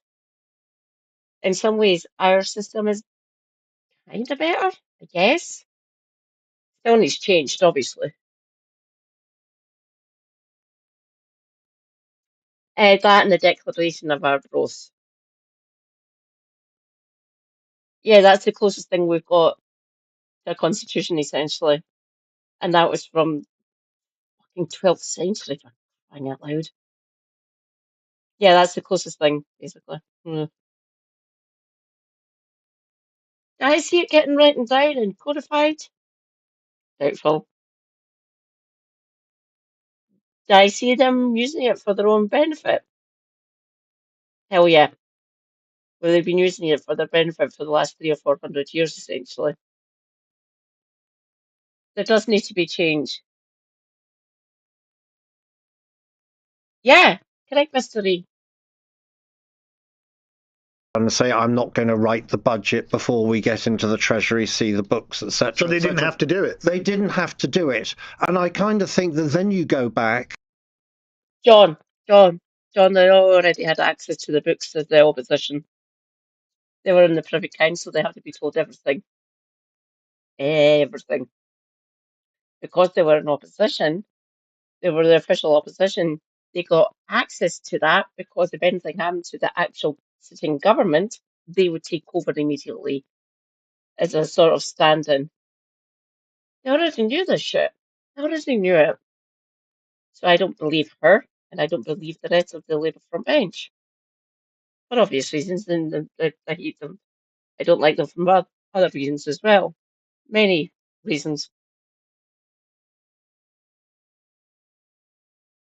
Oh, right, here we go. Salvation for Holyrood. S&P on 61. Our high water mark was 64, by the way. Reform on 22. Oh.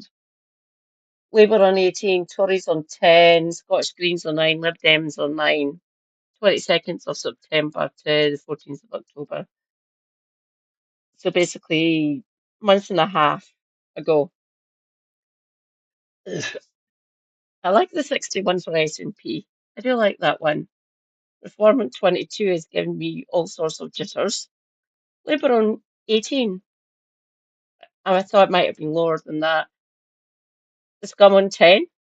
I get that. I would hope the Scottish Greens would have got more than 9. But Salvation is kind of janky at times. It's all right sometimes, I guess. Other polls have got the Scottish Greens on 15. Lib Dems on 9.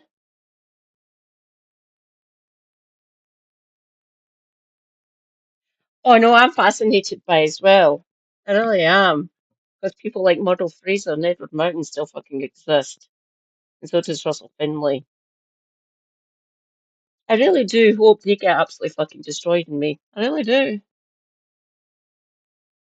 Well, you find out the YouGov one. Carry on, Dan. Thank you so much. Yeah, they do have that vibe. We've got that vibe up here, and so do you in the northeast of England. We need to challenge that.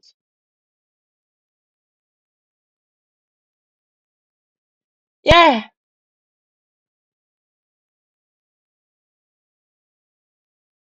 But the problem is a lot of them keep on barking up the wrong tree with certain policies. And I hope it will do them in, hopefully at some point in the next 3 years. Crossed. Yeah. Well, I've got this paused. I'll be back momentarily, comrades.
I return.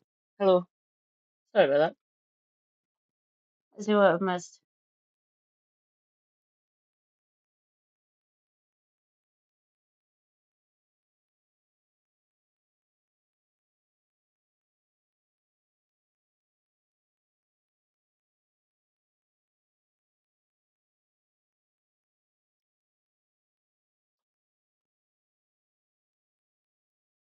And say Jeremy Hunt reduced national insurance by 4p, and that was an unaffordable tax giveaway.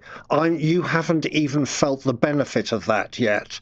And so you reinstate that, and suddenly you could give yourself 20 to 40 billion quid to pay for, and almost no political damage whatsoever, and no continually going back each budget after budget demanding more tax and going back on what your original pledge is. Claire Fox, they made a strategic error by making this VAT income tax promise before the election, and now rich people are fleeing and people feel they're overtaxed. Yeah, I mean, look, talk about gaslight. She'd be absolutely fucking mental if she raised VAT. Seriously, she'd be absolutely fucking crazy if she'd done that. That's an indirect tax that mostly hits poor and working class communities, working class people and the poor. If she knows what's good for her, she'll just leave VAT alone and institute wealth tax or raise the higher bands of income tax. What she really should be doing is raising capital gains in line with the lowest rate of income tax. It's not, it's below that, it's at 18%. So I'd be raising, if I was her, I'd be raising capital gains. I'd also want to raise corporation tax. Helene has explained to me that it's not looking too bad. I'd still want to raise it. Digital services tax or an exit tax. If any of these fucking parasites want to fuck off, tax them on their way out. And I'd set it higher than 20%, obviously. Maybe 35 to 40%. I mean, people are tearing their hair out at the fact that the economy. It's a bit hairist. I don't have any hair to tear out. The economy is stuck, right? People feel like the economy is stuck. There's no dynamic. The promised growth isn't happening, and people do not feel. I mean, I'm going to now list off all the things that have improved. It's not cutting with anybody because everybody is so frustrated, and there's a range of reasons. I think the fiscal rules. If we hear these fiscal rules as though they're kind of God-given on pillars, we think of the fiscal rules, and it's like you brought them in. It's not. Don't blame us.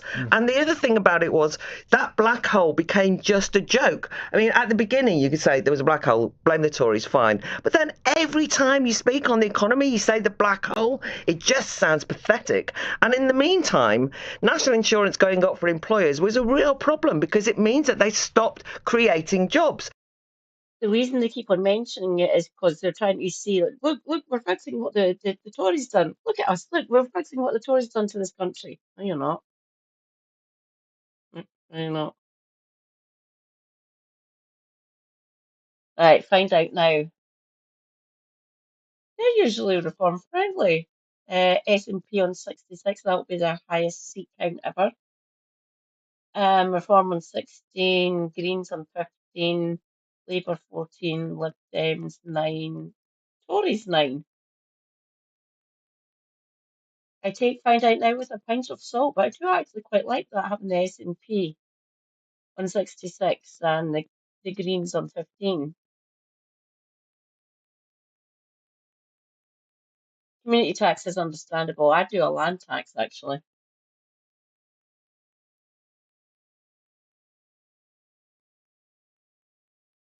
Correct, Reza. Oh, by the way, the Vatican do have a bank for itself. And they appoint a bishop who is actually done that, who's actually done degrees and masters and PhDs in it. They're still part of the clergy, but they're on the Vatican Bank essentially.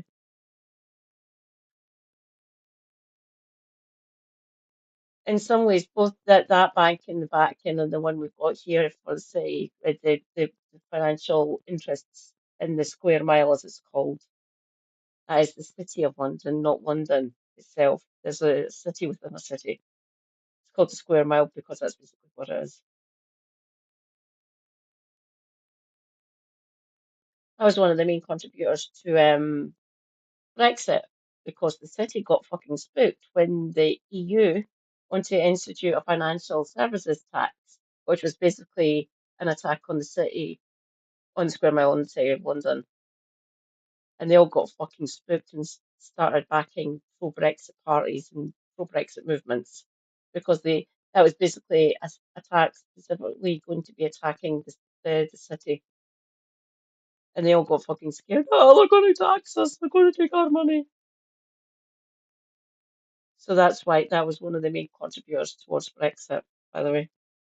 People seem to forget that financial transaction tax that the EU wanted to do. Yeah, they all went into sort of a mini meltdown, essentially. They're going to fucking take our money. Yeah, I agree with that. Don't get me wrong, I've got a lot of problems with the EU, but that tax might have actually done something. So they done that, and the city had a wobble and started backing people like UKIP and Leave and all those kind of Brexiteers, essentially. That was fun. We need to be talking about that one more, actually. It's going to cost us a fortune. And when I say employers, it's not like big business. It's like the local hairdressers. It's small businesses, small and medium-sized businesses. And I actually think the attack on farmers totally badly placed there, but that means that people who live in the countryside are just thinking, what's happened to our economy? So at any level, and one of the reasons why welfare matters is not because you want people to be poor and live on welfare or to punish people, and the fact that you haven't tackled this is the problem, is that millions of people are out of work. And you can say employment's going up.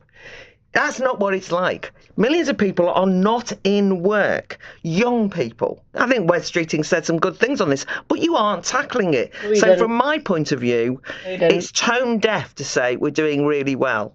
And it's tone deaf to keep blaming the Tories. We all know how useless they were. The point is you were elected to be better, not to be where we are now. And the reason why reform stand a chance is because people go, I don't care whether I trust them or not. I don't necessarily like Farage, but I'll give anyone a go. He'll go in and shake things up. Tone deaf, James. Well, I mean, gaslighting is clearly the word that's reflecting the mood. I think to have a sort of chief. And your party didn't do that, James? Really?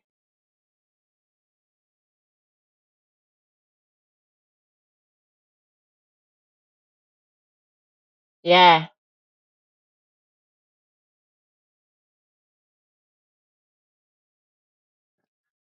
Little aside connected to your comment there, Mr. E. Me and my super hubby are going to be doing raised beds in the new year. The closer we get to spring, round about my birthday in early March, by the way. Once the froths have all gone and stuff, we're going to do raised beds and make our own, grow our own veg.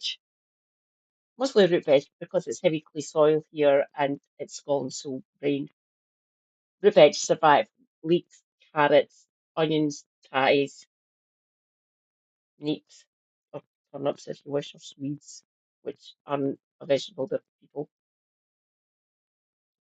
All those ones and some hardier herbs, maybe some parsley, maybe some rosemary and things of that nature.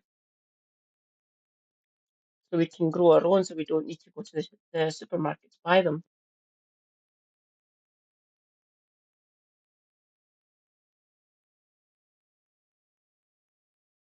I agree with that, Reza. That might actually be a good idea. That was part of what Corbyn and McDonnell wanted to do, but he can't be trusted. He's an anti-Semite, of course, obviously, and he supports terrorists.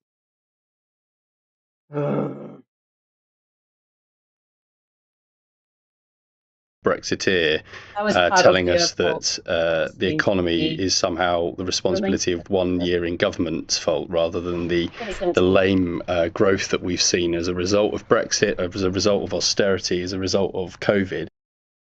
You can fix that, James. Rachel can fix that. Just saying.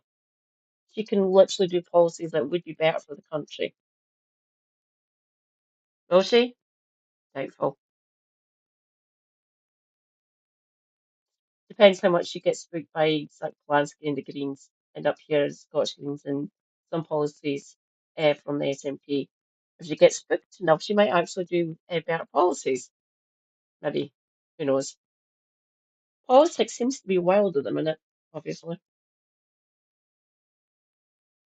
She's doing it to herself, James. None of which happened on the Labour government's watch.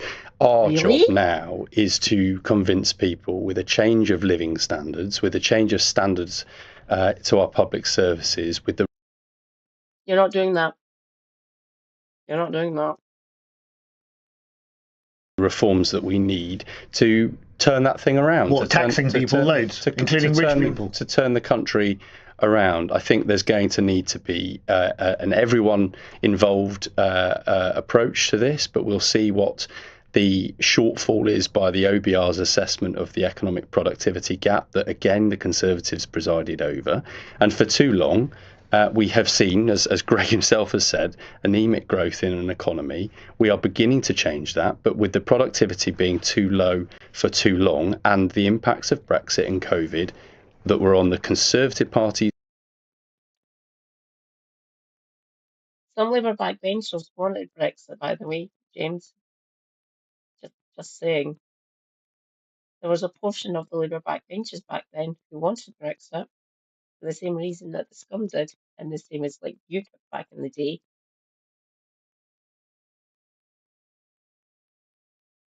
A lot of you seem to forget that Kate Hoy did exist. She actually stood on the stage with Manfrog and Steve Baker and Boris. A lot of you seem to be forgetting that one. I wonder why. Oh.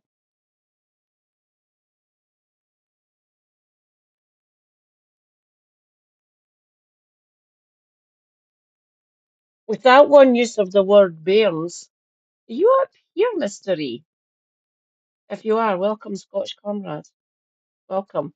And the word bairns makes me think you're from the kingdom. If you are, you don't need to say. You don't want to, obviously. Bairns is a Scottish word for children, or it's bairns on the east coast, and it's wains or weans.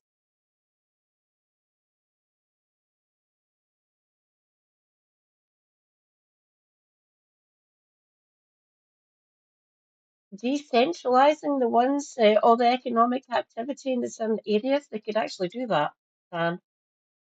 They can decentralise and create local banks for different parts or areas of the country. Whatever economic activity is happening in a certain area, they can centralise it and put it into a bank for that local area.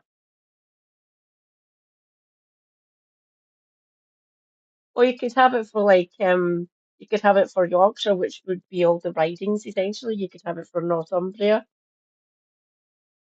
My voice.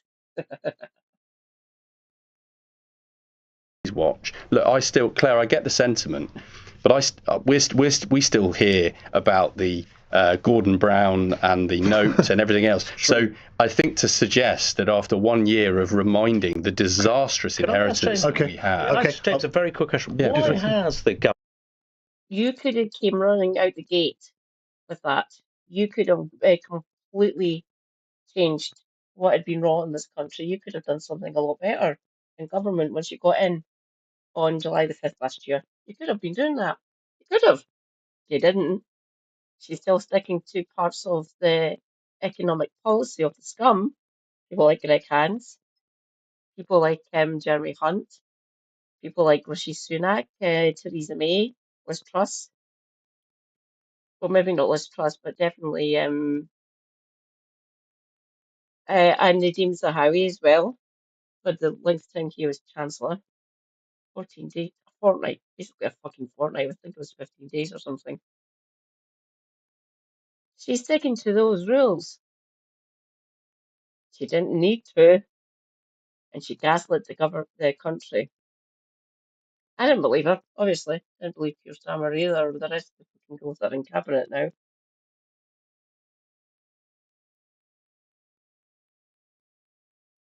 I've had friends and colleagues, maybe not comrades, say, but we had to get the Tories out.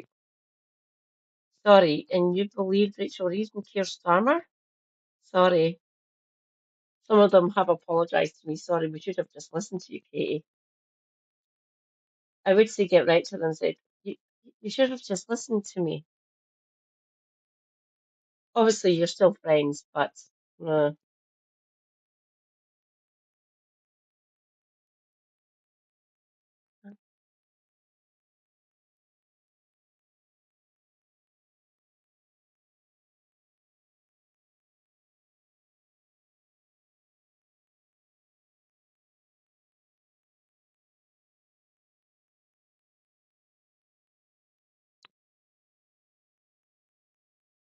that's a good chunk of the northeast. That might actually be a good idea.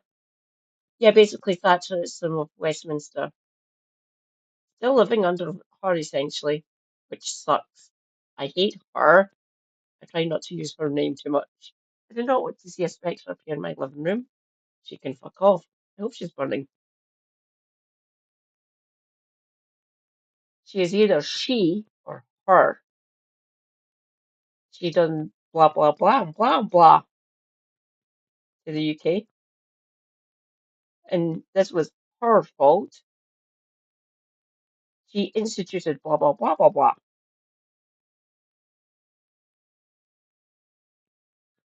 Government started talking about Brexit, because last year's budget, it didn't mention Brexit. And obviously Brexit hasn't happened in the last year. Brexit happened 5 years ago. The referendum was almost 10 years ago. Why is the government Brexit?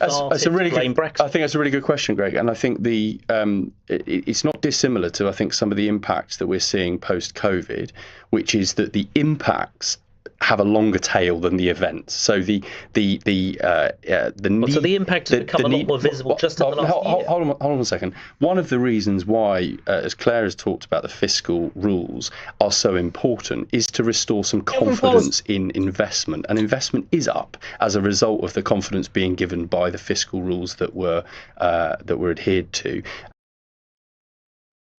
James, the fiscal rules are self-imposed. She doesn't need to be doing them. Seriously, she doesn't. The fact that she's still sticking to them is going to decimate certain parts of society here in the UK, here in Scotland, here in parts of England and Wales, parts of Northern Ireland. These policies are self-imposed. She doesn't need to be doing them. Rachel, can you fucking hear me? She doesn't need to be sticking to these fiscal rules. She really doesn't. Trust me on that one. Now, we will see in a budget what happens, and I'm happy to come back on and comment on that. Okay. But of course, we are post-Brexit still. The fact that it's longer since it's happened, the impact is turning up. James, I just want to bring in John. John, I think there's a very good to answer Greg's question sort of full on. I mean, I believe the reason why Brexit wasn't mentioned before was because Labour had focus grouped this and had realised that there was nothing to be gained by saying Brexit is a disaster on the doorstep. Everybody knew that, but they didn't want to be told that, and they felt it was an election losing strategy. And I think a year on, even today, Nigel Farage in his speech in the City was saying Brexit has been a disaster. Okay. Well, he's been saying it wasn't done properly, which is what the Brexiteers always say. Just very briefly, Manesh, just quick thought from you, Manesh. Well, I think, to be honest, the Labour government, Keir Starmer and Rachel Reeves, first they blamed the black hole which they got incorrect with the accuracy of it. Then they blame Brexit. For God knows, they're going to blame Margaret Thatcher next when people get bored of it. They're going to blame Margaret Thatcher next. Now, that would be something, wouldn't it? Manish, thank you very much indeed. You are watching and listening to Cross Question with me, Ali Mirage, in for Ian Dale. It's a very sparky panel. I think we've picked up that hairdressing is the order of the evening, and gaslighting. So we're making some progress. If you want to get your question in, you've still got half an hour. 0345 6060 973. Text 84850. Ali Mirage, in for Ian Dale on LBC 831. And the news headlines now with Daisy Steele. Police are investigating whether 3 knife-related incidents in Peterborough are linked to the suspect who's being held.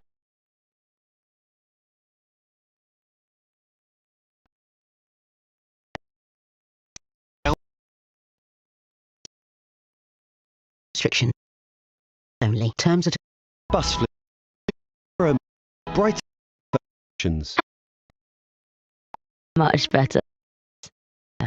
Cross Question on LBC. Text 84850. Ali Mirage on Cross Question, in for Ian Dale, 8:34. I'm privileged to be joined by a real stellar panel this evening. Reza, can you quickly explain in chat what happened? Just a short summary will be fine.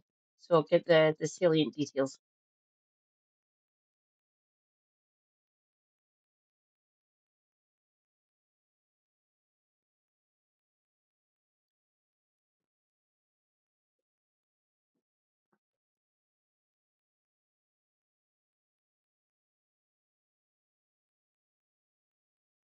If you know, of course, no pressure. John Crace, parliamentary sketch writer of The Guardian, is here with me. John, you've got a new book out. I have. Thank you for asking. It's a latest collection of my sketches. You want to hold it up to the camera? What is it about? Let me hold it up. What does it say? This is if you've ever felt like crying over the last 2 years in British politics, this will hopefully make you laugh. Been crying for a lot longer. It's called Bonfire of the Insanities. Bonfire of the Insanities. Brilliant title. Best of luck with the book. Thank you. I should be buying a copy. Also joined by Claire Fox, the director of the Academy of Ideas, Baroness, of course, sitting in the House of Lords, a dear friend of mine, who runs the Academy of Ideas and a thing called the Battle of Ideas Festival, which I will speak at every year. Claire, what is it and why is it important? Well, it's an attempt at creating the public square, I suppose. We just have 110, I think it was 120 panel discussions. And the big thing, as you know, Ali, is that 400 speakers, but they actually only kickstart the discussion because half the time is always given over to the audience. Has anybody ever been cancelled at the Battle of Ideas Festival? No. Thanks, Reza.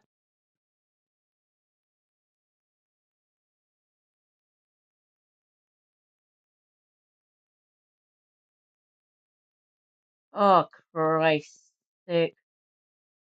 Thank you, Reza, so much. Oh, fucking hell.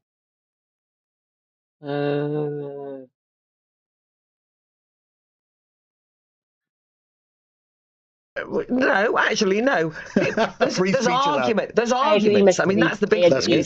And by the way, this year it was packed, sold out, and young, and a lot of people just asking questions, debating from left and right across the political spectrum. Good fun. Absolutely. James Frith, are you the coolest MP in Parliament? Because as I understand it, you've been in various rock bands, one called the Fusiliers, played at Glastonbury. What are you doing here? Yes, indeed. I sold fewer records than I ever got votes. So the world, the universe clapped back, I think. Oh, come on! This is just an extended journey round to an eventual record deal. Fantastic. Good for you. That's the hope. Good for you. And I'll come back when I've got my golden disc. Fantastic. And Greg Hand, it's been a long time since I've seen you. How are you? What are you doing now since you left Parliament? So I'm back in the private sector. I'm working for the EP Group, which is a Czech energy company and conglomerate based in Prague. So I'm in Prague about a quarter of the time and enjoying myself. So it's good to be back in doing stuff. Rejoice, comrades. Elron Hopward. Hi, Elron. How goes the battle against the MP? Say hi to Elron, everyone. He is based. He is a good friend. Great to see you, my comrade. In the business world. Superb. Excellent stuff. Our next question is from Nikki in Kent. It's a WhatsApp question. There are large numbers of young people claiming benefits and not working, and Nigel Farage now claims the youth minimum wage is too high. Lowering it wouldn't meaningfully put them back into work. In reality, is it too high at all? Just for Fuck off. No, it isn't. It's too fucking low. Too fucking low. I can say that because my lovely MB sweetie, my niece, she is there. Sorry, darling.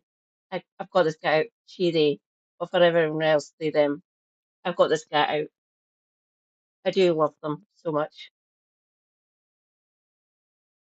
They struggle with what they get from their wage. They really do. I want to see it raised. Funny that. Wanting the younger members of my own family, my own blood, my own kin, wanting to get a better wage. Who'd have thunk it? I will say again, 12.21 an hour. Fucking crap. Yeah.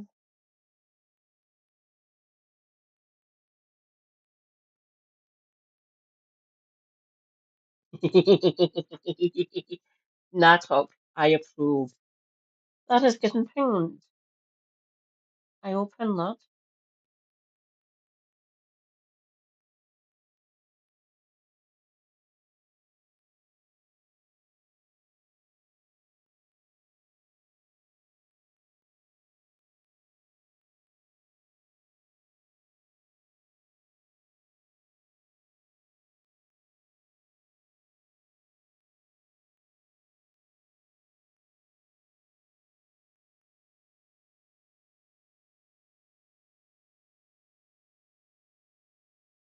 Natok, if you're not too busy, can you see what their actual wage is? background, the minimum wage is currently 12. Obviously, they get more than that.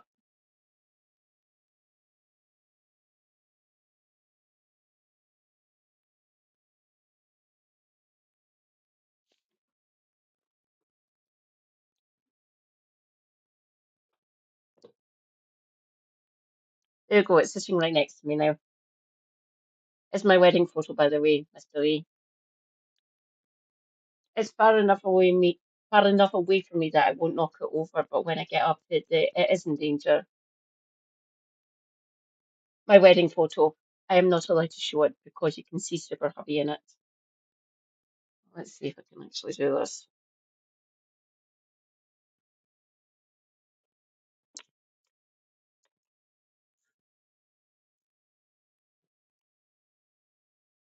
Oh, no.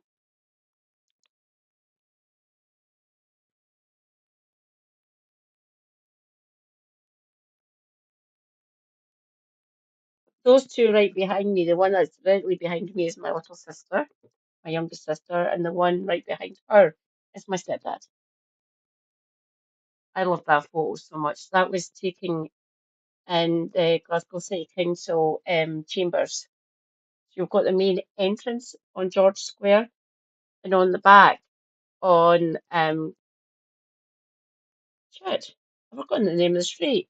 You've got the chambers where all the civil marriages, marriages and everything take place. That's where we got married. That's the stairs on it. The actual room where we got married is off to.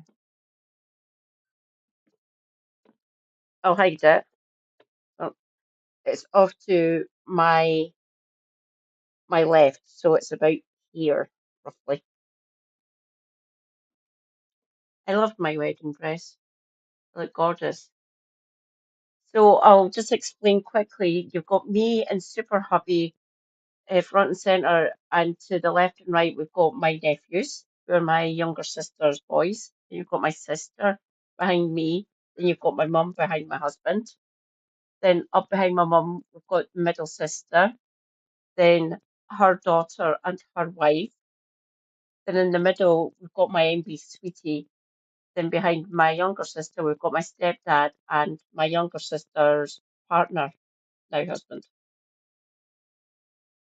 That it was my family. I extended a hand to my now husband's parents and his brothers and sisters. His sisters couldn't make it. One of them lives down in Cornwall. Well, they lived down in Cornwall at the time, and his super happy's older sister is still living down in Sydney. So it might have been difficult for her to get from Sydney up to Glasgow for our wedding. And his parents, who both live in Glasgow, basically told me where to fucking go. So they can get wrecked. My brother-in-law, my husband's younger brother, who was born in the same year as me, said, I can't make it. I do apologise. He's always been friendly. Super Happy's younger brother, who is 2 years younger than my young sister, he didn't respond. And Super Happy's older brother was in jail at the time. And he's still in jail at this point in time. So he can get wrecked. As far as I'm concerned, that person doesn't fucking exist.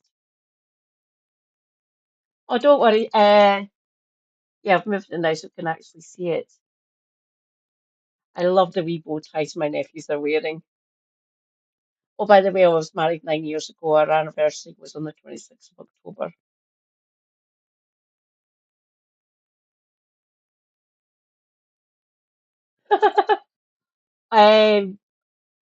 We had enough run-up time because of how marriages happen here in Scotland. You have to announce the bans. You have to announce that people are getting married, so people can actually say, these people shouldn't get married for blah blah blah reason. So it always happens. The minimum time from announcing the bans to actually getting married is a fortnight. It's mostly between 3 and 6 months, essentially. Mine was basically organised in about 8 months, and my mum paid for the majority of it because my mum is based and she loves me. I paid for the wedding. I paid for both my sisters' outfits, and my sister-in-law paid for her own and for my niece, and my younger sister paid for the boys. So they wear short sleeve, so light blue, your standard blue shirts. Essentially, you see people wearing in offices, and little bow ties. They look gorgeous. Super happy just a full, not a three-piece, like a full suit. We didn't have enough time to rent what his tartan actually was, and it was bloody expensive anyway. Even though we were going to get a discount, it was still kind of expensive to rent his tartan. I got him a tie for the clan that he's a member of. I love that tie. It's sitting over there. I can see it. I love the tie so much. And my dress was only £50 and a wee bolero and lovely kitten heels. I do love the dresses that I bought, the outfits that I bought for my two sisters. They look gorgeous. I asked my lovely little sweetie if they wanted me to buy them one outfit, and said, no, I'm fine, I'll get it. She wore a lovely wee tartan skirt and just a black short sleeve top and a sparkly black cardi. She looked gorgeous. She was wearing trainers because she's like me. I changed into my trainers later on in the day. I loved my kitten heels. They were gorgeous. But there's only so much I can take, and I needed comfy footwear. Oh, I will show you the dress I wore for my honeymoon, by the way. It's gorgeous. It is in a bag in the bedroom. £21 per hour for workers aged 21 and over, and 10 for those between 10 and 20. Claire Fox. Well, I think this talks to one of the problems I was saying about welfare. I don't actually know. I'm not going to try and pretend I understand how to solve this. But there is something wrong when you earn more on benefits than working. That is obviously the case. But I also think we have a kind of greater sense of some kind of lethargic crisis with too many young people. I mean, many young people now feel that they're not up to working, that they can't work. You know, we have anxiety and ADHD and all of these things. And I'm doing this too fast and it'll come over as caricatured. But there are many young people I know who just say, oh, no, I can't cope, right? It's a lack of resilience. And so the money point here is if somehow welfare provides people with the ability to not be participatory in society, that is not the welfare state that we set up. That's not the ideal of it. It's creating a kind of slothfulness intellectually and morally and culturally, and it's just a disaster. But lowering the minimum wage isn't going to help. No, well, that's why I said I don't necessarily know that that's the way to do it. I was just making the point that, I mean, for me, I would prioritise, if I was Labour, whoever I was, right, just absolutely cutting back the way that welfare is operating. And I know that people want to do this in Labour, but nonetheless they're not doing it. And the last time I looked, even now Rachel Reeves is going to set up another review to look at another aspect of this. Something's got to change. This is actually morally sapping the energy of a generation. Greg Hans, there was a piece out on the FT earlier that please, for the love of God, the current government or any subsequent government that is coming down the road, essentially over the next sort of decade, do not lower the minimum wage. It's already fucking shit. And do not lower it for younger people. Raise it. Anyone who is actually working should be on the minimum wage. They should actually be on the living wage in my estimation. They really should be. I will say again, 12.21 an hour is fucking crap. Do not lower anyone's fucking wages. See what happens.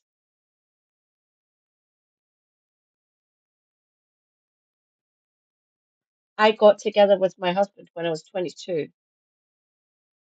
I said to him in my mid-30s, I want to get married before I'm 40. I got married when I was 37. And I did. I'm going to be 47 next year, by the way, so we'll be married. I'll be 47 in March, and I'll be 10 years married in October next year. And I turned around to my mum as well as basically 2 days after I said it to my now husband. I want to get married before I'm 40. Can you help that happen? Yeah. Why 40?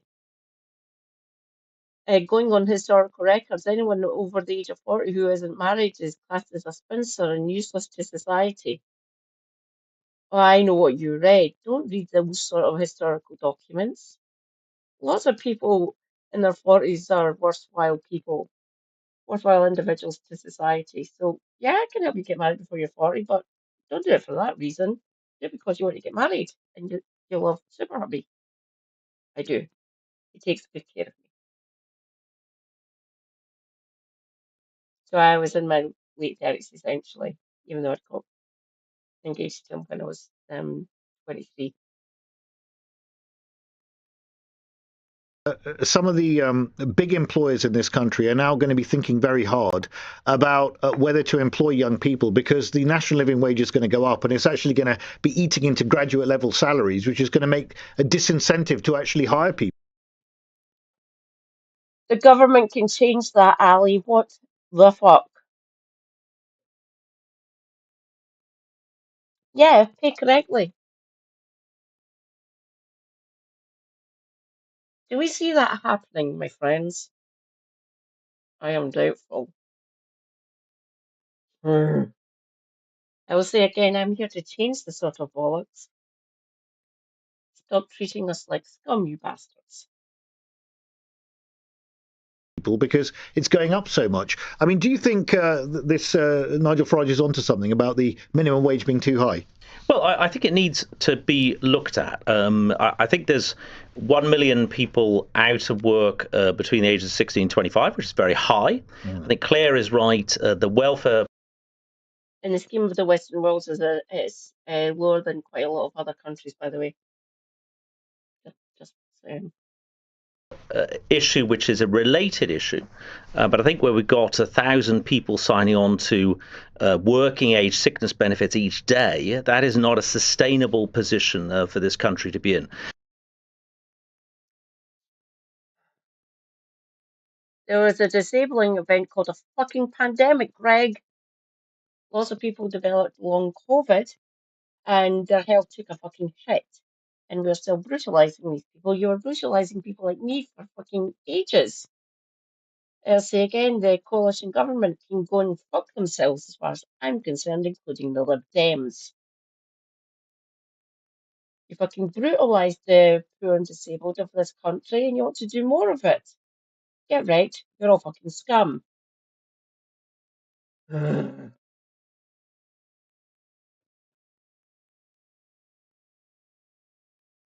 The current suite of proposals for health and disability benefits is looking kind of precarious. It's going to get fucking worse. And I'll say again, that Glaswegian ghoul in Caxton House, I do not trust him as far as I can fucking spit.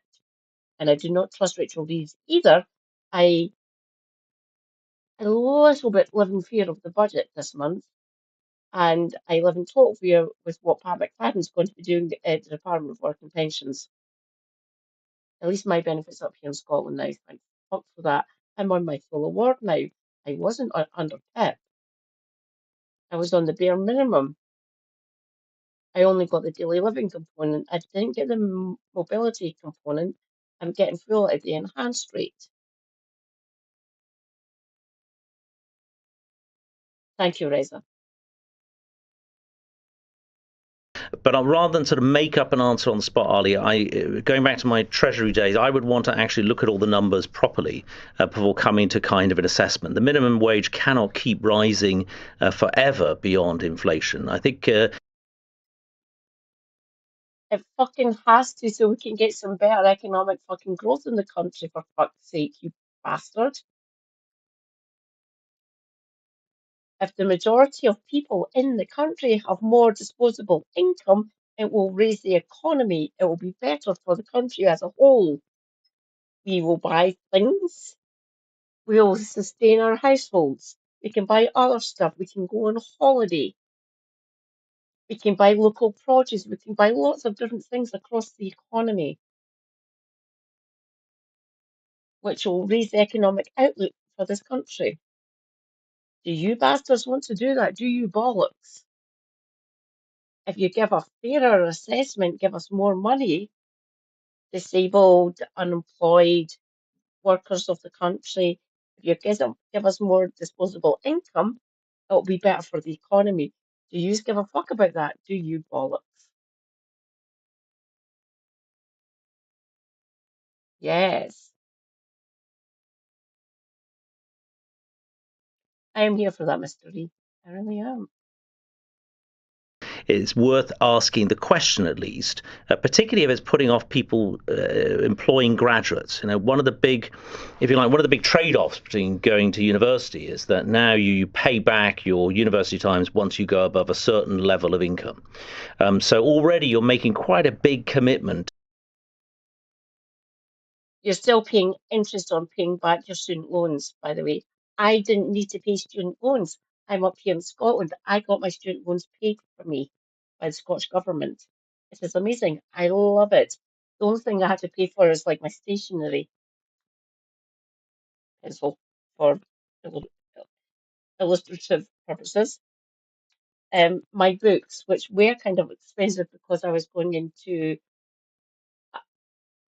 virology and parasitology, by the way, everyone. I had to buy books, which were kind of expensive. I did get discounts. I did buy all of them secondhand of people who had done my degree before me, which was good. I loved that. I didn't need to worry about student loans. And because I was local, I went to the University of Strathclyde.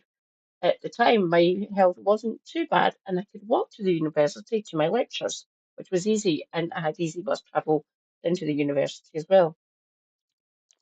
So I didn't need to worry about this. If I'd actually went on and done my master's and my PhD, I might have actually been working now, mostly lab-based, mostly studying viruses and parasites and how they infect a human, essentially. Now, to prevent people from getting ill through vaccination and better care in the community and in the wider world to prevent people from getting infected by viruses. Not entirely possible, but kind of possible. Maybe kind of. I love the fact that I've got a degree backing me now. I fucking love it. It's amazing. To go to university or equivalent degree style approach. And if you're going to come out and think, well, I'm not going to end up getting much more than the minimum wage because the minimum wage has risen, then I think it will be a disincentive. But rather than make up policy here, I think I would rather look at a detailed study of these things and make a considered judgment. But I think all of these are legitimate questions. You can take the man out of the treasury, but you can't take the treasury out of the man. James, your thoughts? How do we get young people into work who are on welfare? Well, I don't think we need to sound judging or blaming towards young people. Being a young person in this country, it gets. Tell that to your chancellor. Have you been lurking, Dan? Of course. Look all you want. Feel free to talk. You're always welcome to. If you need to lurk, if you're doing other things, carry on. It's harder and harder, and some of that is systemic. The system that they live within is very often pitted against them. I don't think the opportunities that are being created in the real economy are. Mr. E, in my third year, I had to stop due to health reasons, so I didn't go to the actual university, the actual lecture hall or anything. But 20 years after it, a couple of years ago, my former lecturer reached out to me. He actually came onto the channel and talked with me. Would you want your degree? I won't get the funding. Oh, don't you worry about that. And he got my funding through Open University. I still didn't need to pay because I'm a Scottish individual, I live here in Scotland. And he managed to get me back onto my degree programme. All the lab work which I needed to do in my fourth year, I done through Zoom and Skype with a PhD student, and I told her what to do. Thank you, Cassandra, much appreciated. So I directed her on how to do the actual lab tests and things. And because certain people were naughty, I was just short of getting a first. And then it was discovered two students ahead of me who did get first had actually cheated. And they got found out that they've been plagiarising people in the lower years, oddly enough, and in other universities, a couple down in England and one here in Scotland. So I got promoted up to first. I can't believe I got a first. That's freaking crazy. Yeah, very excellent, isn't it?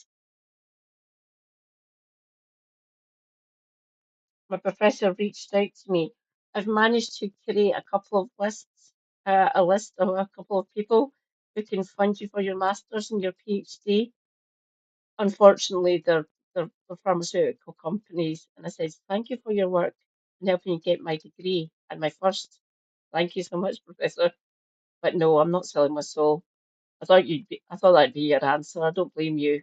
I had to go down that route, by the way, as well, back in the day. But yeah, you're fine with your first, as long as you promote and actually tell people what it's actually like. I will be, don't you worry. I dearly miss my professor. Oh, he's still alive, by the way. Would love to talk to him more. He's still a course builder, essentially. A lot of the universities here in Scotland and down in certain STEM interested universities in England and Wales, they go to him saying, "What Can you help us build our curriculum for the degrees? Yeah, so he still does that. He gets a nominal amount of money. He's now retired. He's retired to the golf course, essentially. He does play golf, by the way. I am so glad I've got my degree. Oh, my degree, my actual certificate is up in my mum's bedroom, by the way. She shows it to everyone. Look, look, look, my eldest has got a degree. Look at it.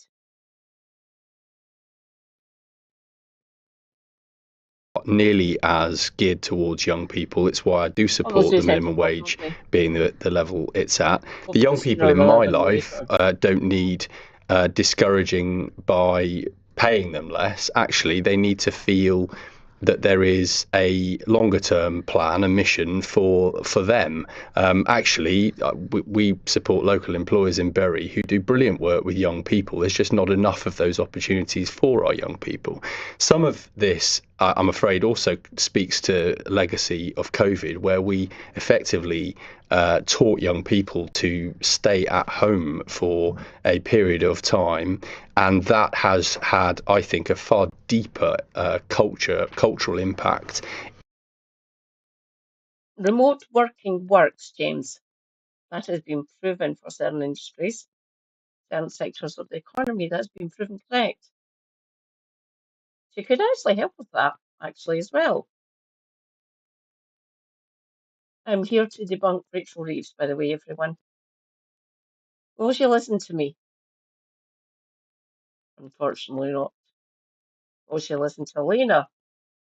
Also, unfortunately not. Will she listen to Kev? Will she fuck? Will she listen to Turn Left? Obviously not, because we're all left loonies. We cannot be trusted. We're all twats and Marxists, apparently, and we're here to wreck the country. No, we're not.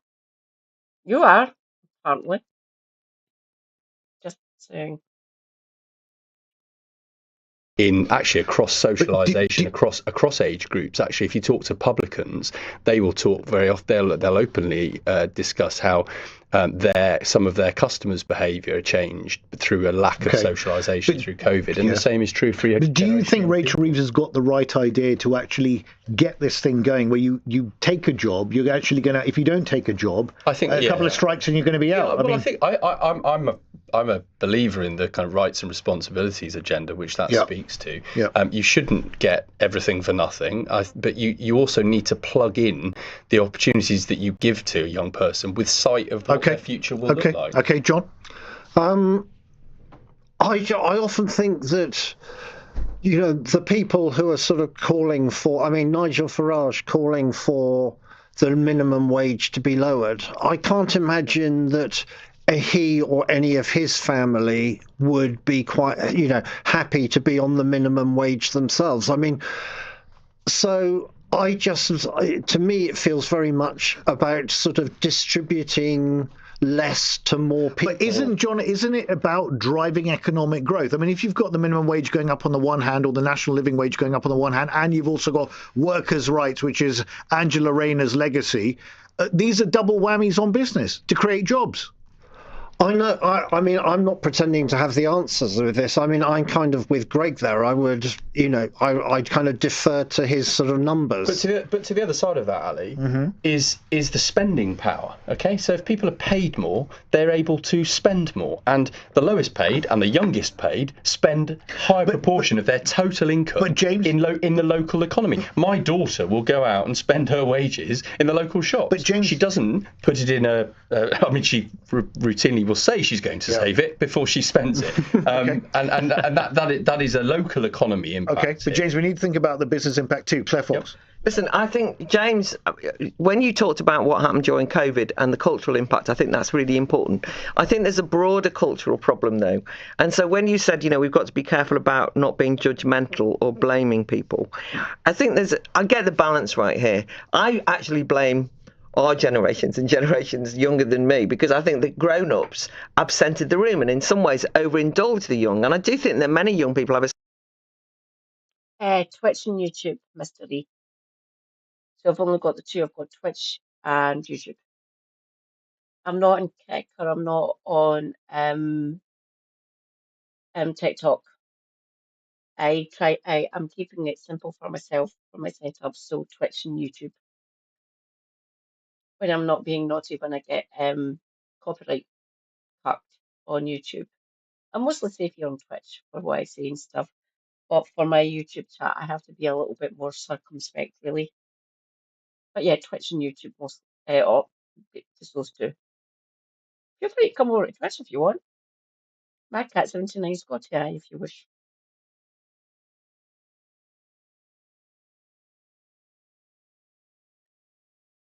I don't blame you, Reza. You've always got a safe space in here. If we want to change, if you want some more good news or anything, just say, all right? I don't want to overly stress anyone. I do still try to educate, but if it gets too much, feel free to come on over. In fact, I will post my Discord. If you come over to Twitch, you can get my Discord link. Give me a minute. I'll get the link. I'll also do another link as well while I'm at it.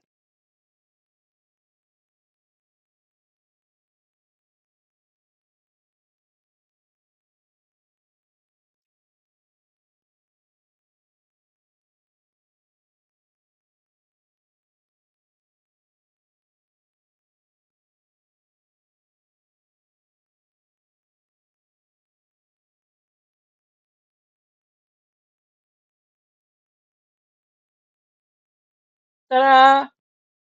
Link to Numpty Women Discord. Give me a minute, I'll do another link.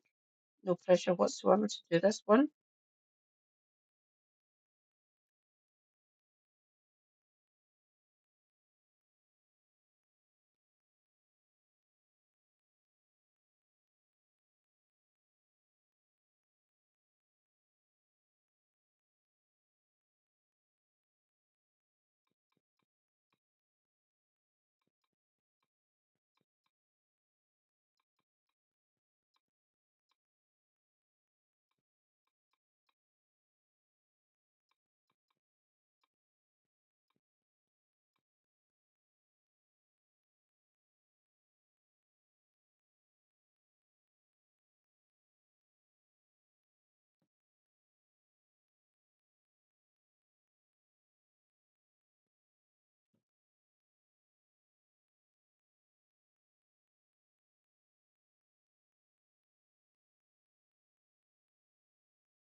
Just type in MadCat79 Scotty on Twitch. Sense of entitlement. Now, we'll all know if we spent time with young people, they can't understand that you have to tread the boards. You know what I mean? It's like sort of, it's not fair.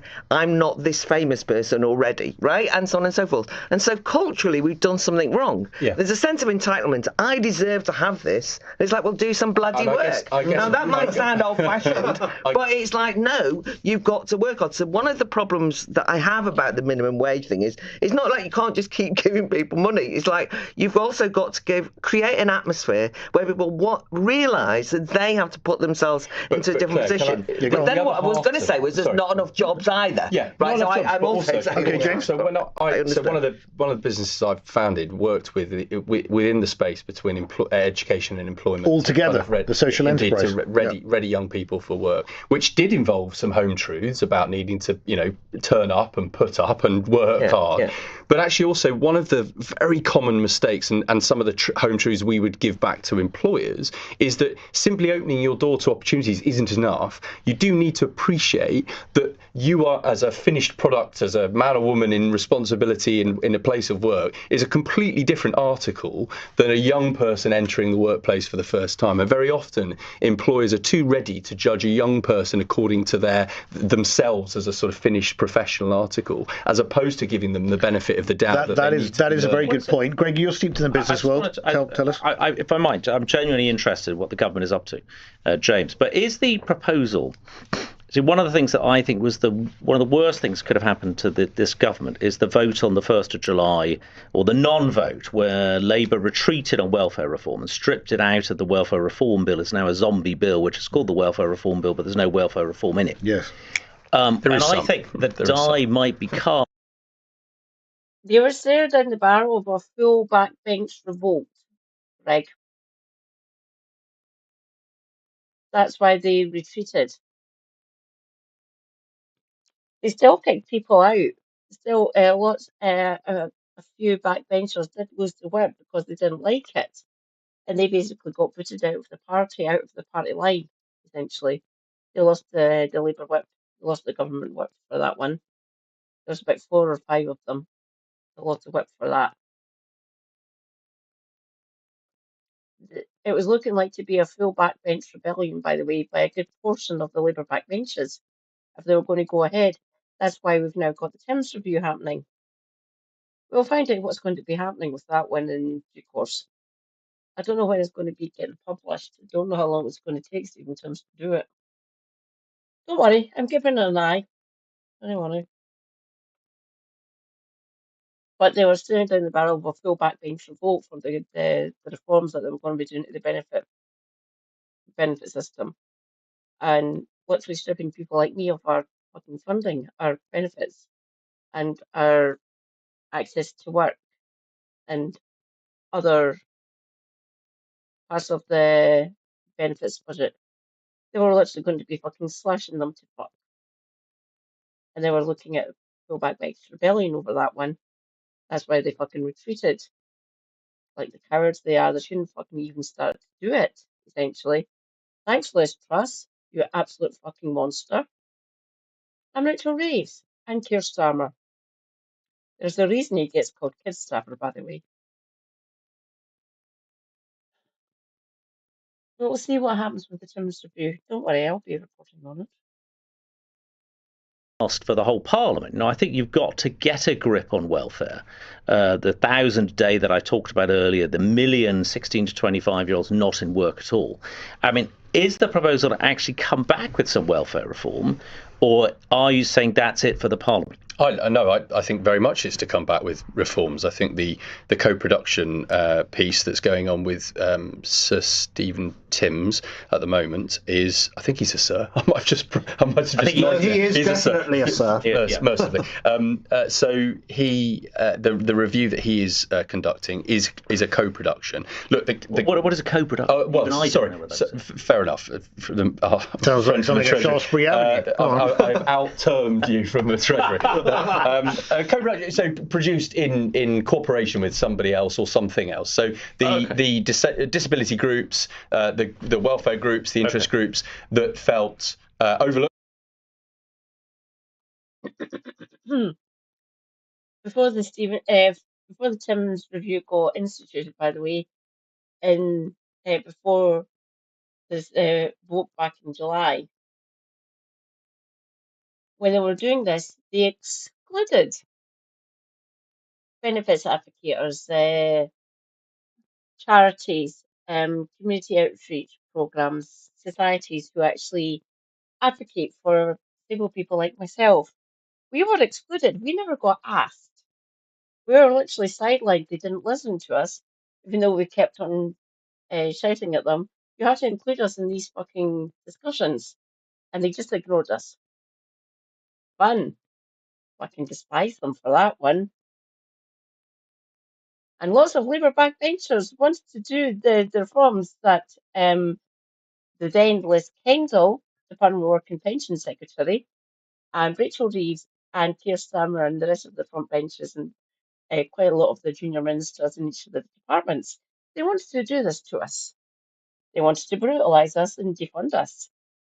Even though some disabled people do actually work, access to work and other aid that is available to disabled people who want to go into the world of work, essentially. They didn't talk to us. They literally ignored us. We didn't come into their thinking. They didn't speak to us in any way whatsoever.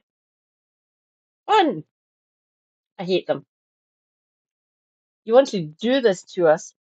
If you didn't want to do this to us, you should have talked to us and we could have changed the way you were going about this and what the reforms and the legislation you wanted to push through. But no, you sidelined us and said, just shut up. Fun. Horrible, horrible fucking bastards. They can all get wrecked as far as I'm concerned. James, your party, your government wants to do this to us. So no, get wrecked, shut the fuck up.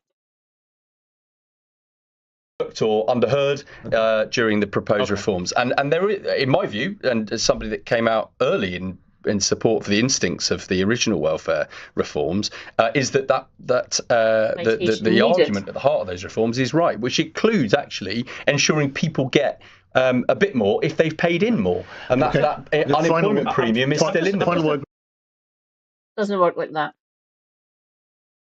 Doesn't work like that. It's never worked like that. Since the start of the benefits system, part of the welfare for this country that got instituted after the Second World War. Doesn't work like that. It's never worked like that. So James, get wrecked. You and your party are a bunch of fucking bastards. You keep on trying to gaslight us and you can't. We've been advocating for ourselves for the last 40 plus fucking years. So no, shut up. You're talking bollocks. Or you're giving cover and aid to Rachel Reeves and now Pat McFadden and formerly Liz Kendall. So no, fuck off. No.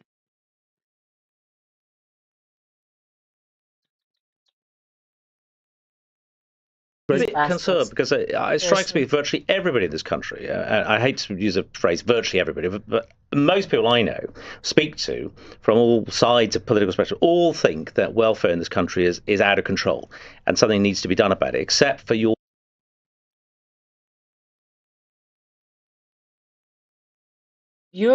party tried to kill us.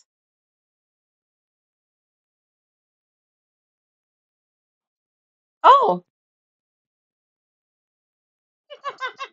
Captain Fudbuckle.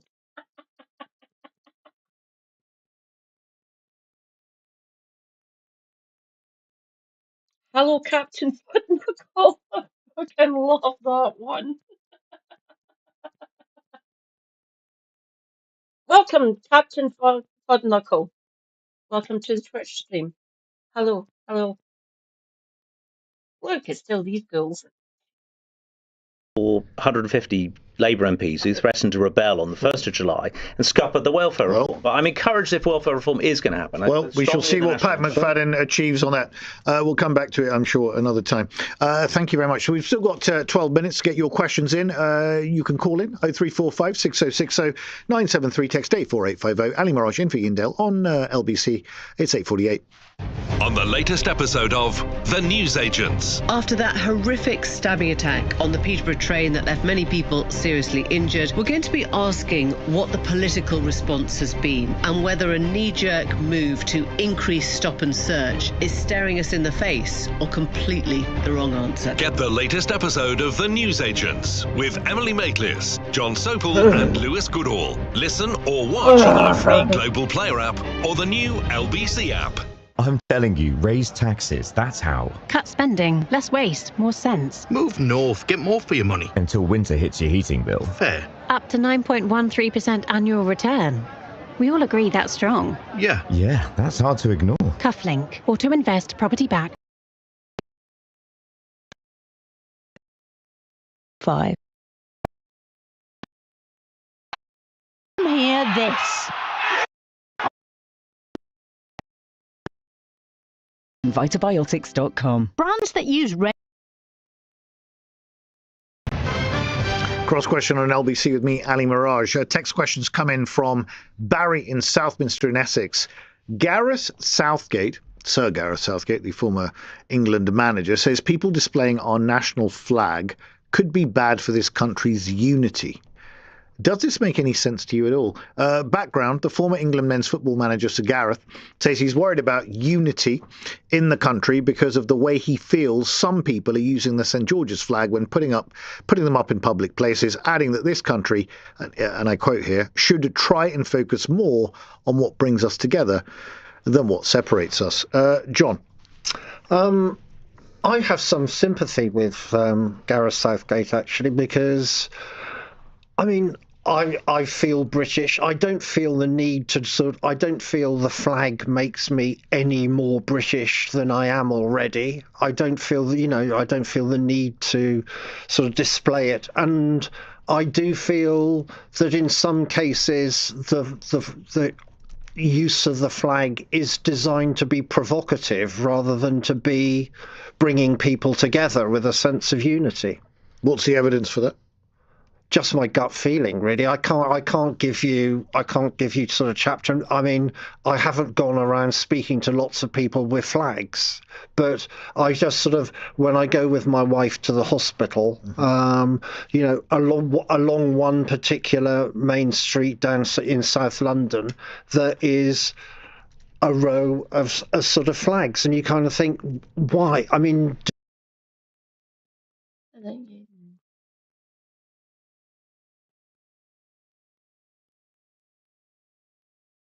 I agree. I agree.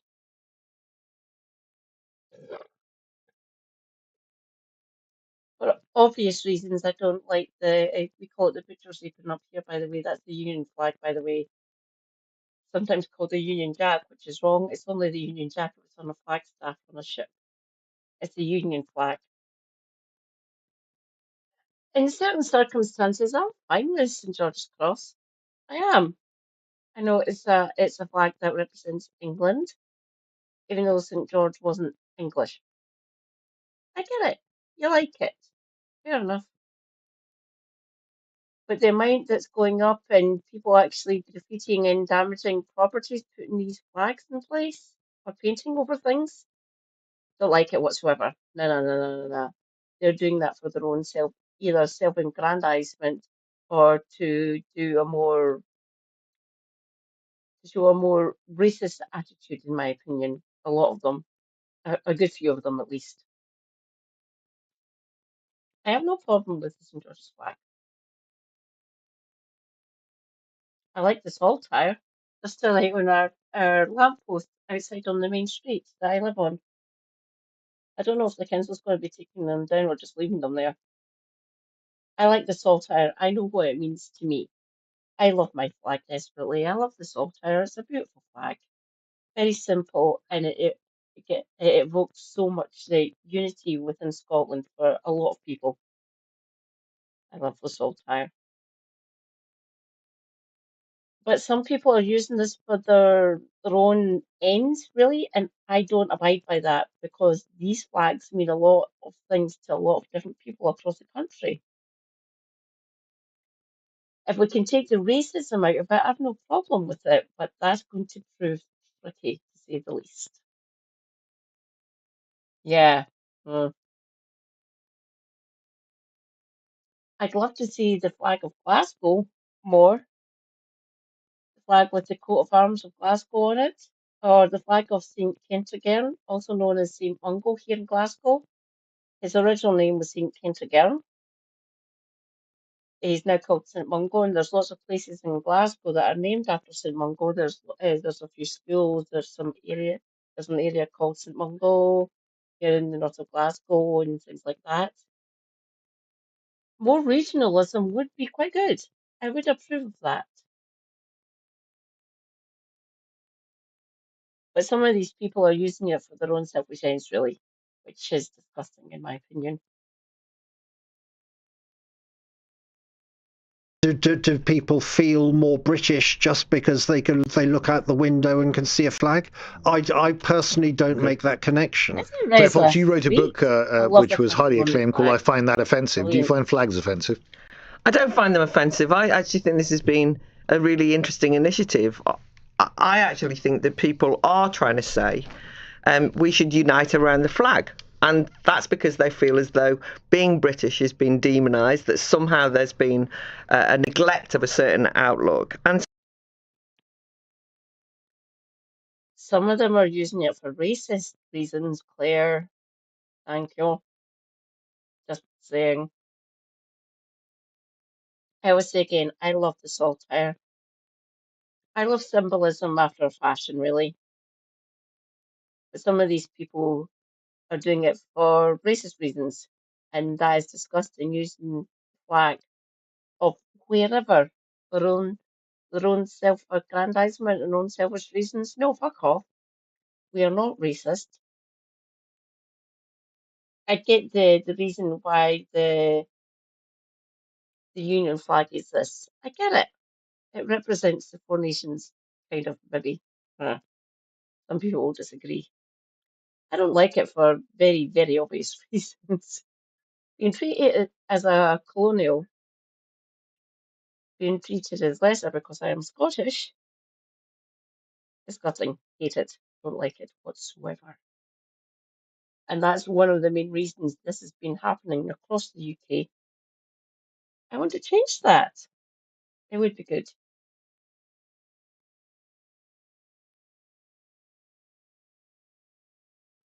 We do have each other, Captain Fudnicle. We do. We do.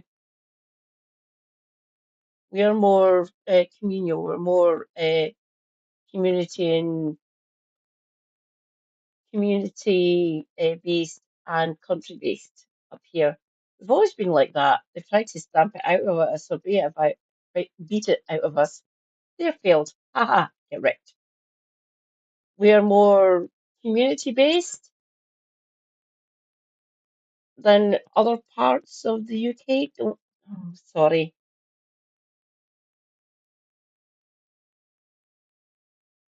Yeah, unfortunately.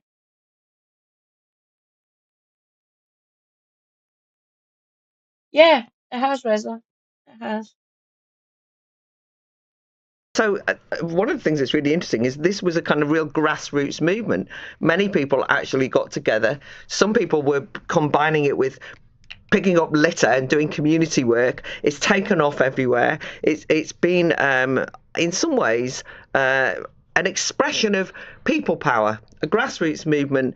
And I think that the sneering about it, and Gareth Southgate, that video he did, which was particularly unpleasant because he did a video, it was just after the murders at the synagogue in Manchester, and he basically was really unpleasant.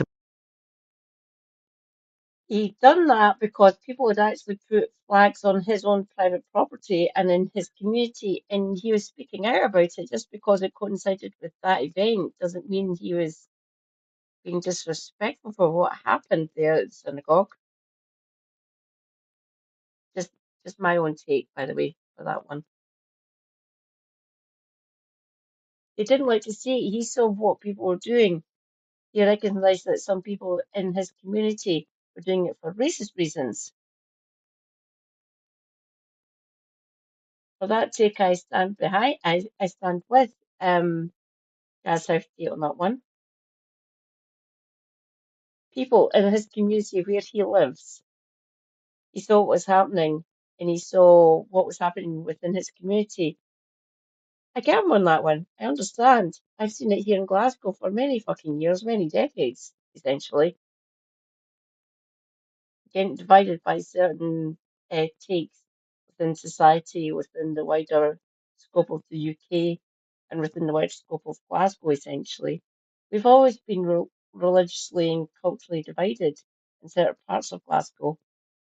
That has been a fact of life for at least 200 years. I will say again, I want to change that.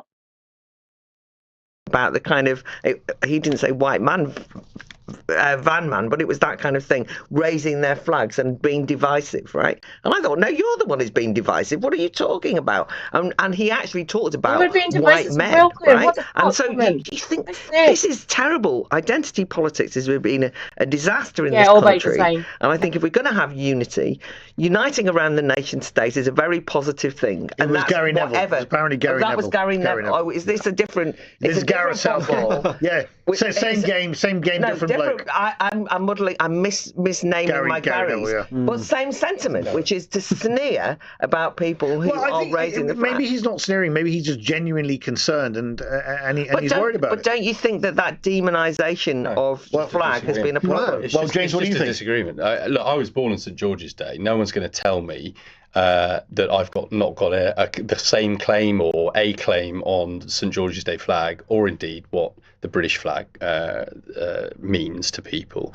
It's quite clear to me that in some cases people are placing it without permission, without the due care, and frankly also not doing the flag any service because they're all at half mast. So when I drive into Bury, across down one side of my road is a series of half-mast flags, which does no one any service. But isn't it? No, hold on. Go on. I am all for our British flag and our St George's Day flag, our St George's flag being on show and being more prevalent. I'm very. But James, come off it. You know, but this idea though, that for a small proportion of people for whom apparently the rules about what you put up and where don't apply, that they get to do that. Okay, but James. Correct, Captain. Yeah, it's going to take us a while, isn't it? I do try my best. Sorry, I was wrong as well as Claire was. Yeah, it was Neville, not Southgate. I forgot about that. Sorry. Correction. Gary Neville. I still stand with them on that one. He saw what was happening in his community and he didn't like it. He has every right to speak out about it, obviously.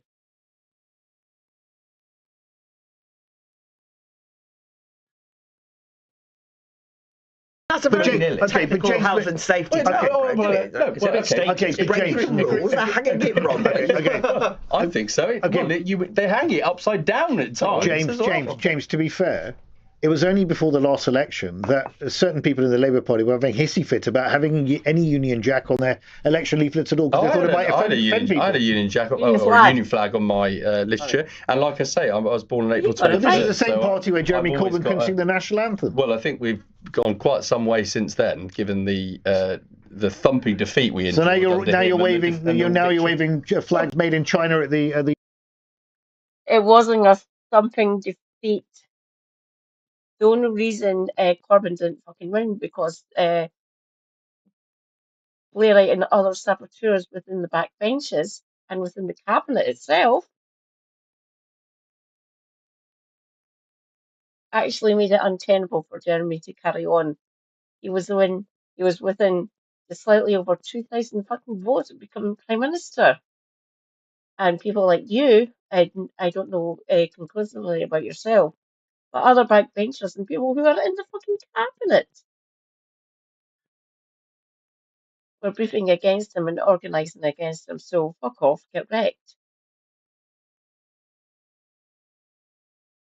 The Labour Party. I don't know. Maybe they were. I don't know if they were or not. They might have been. I just think actually we can't say that the flag is for everybody, and then somehow have a kind of competition for who outflags the most. Great. I think it's for everybody. I think James, the bit what James said, the flag is for everybody, and I've got no problem at all with people flying flags and flying flags to show that they are British, English, whatever they want to do. I think it's terrible for anybody from the state or the government to come along and say, you're not flying your flag in the right place or in the right way or whatever else. I think let people.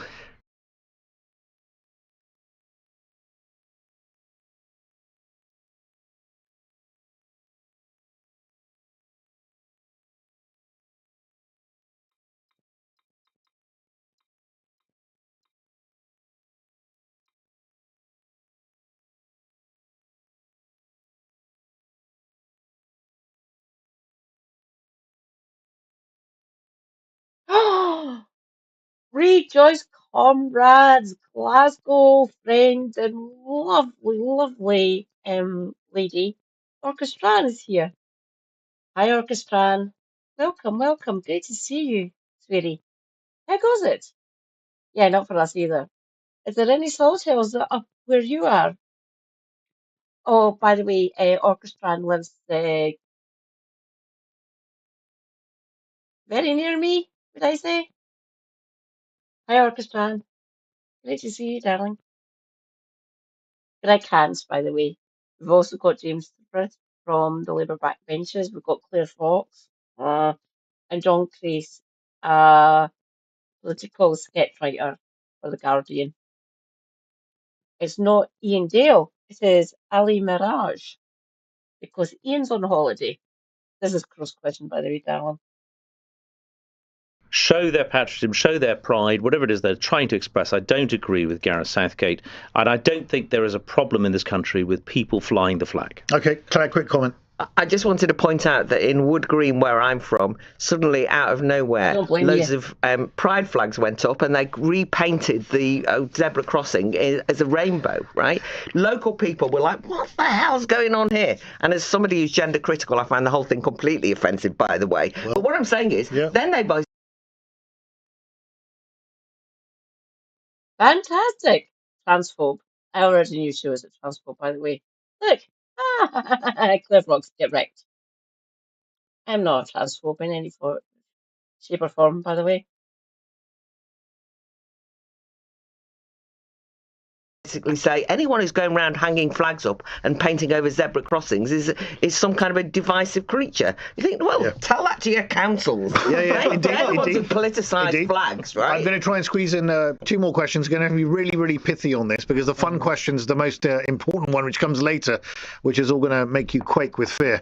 This one from Tiago in Bristol. Until recently, police revealing a suspect's nationality or skin colour during active investigation would have been seen as prejudicial, a risk to due process and equality before the law. Yet now it seems to become the norm. Are we truly serving justice and transparency, or have we begun shaping police to appease the mob rather than uphold the law, or, to put it simply?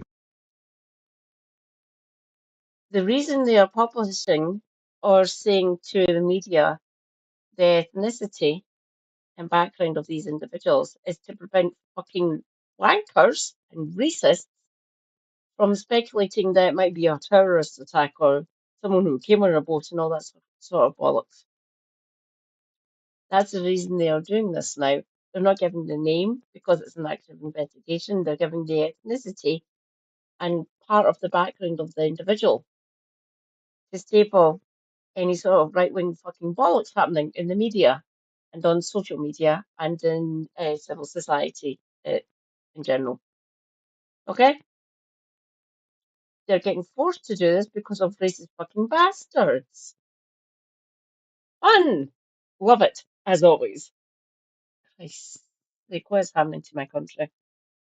Is it a case of damned if you do, damned if you don't? Just by background, the nationality and birthplace of the man accused of the Cambridgeshire train attack was quickly released over the weekend, a practice which began following last year's Southport attack and the misinformation which was spread online about its perpetrator in the aftermath. Greg. By Nigel Farage. Thank you.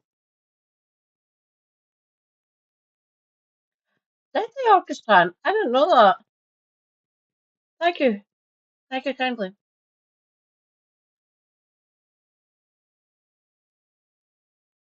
The reason they published them is to stave off the racists actually posting about it.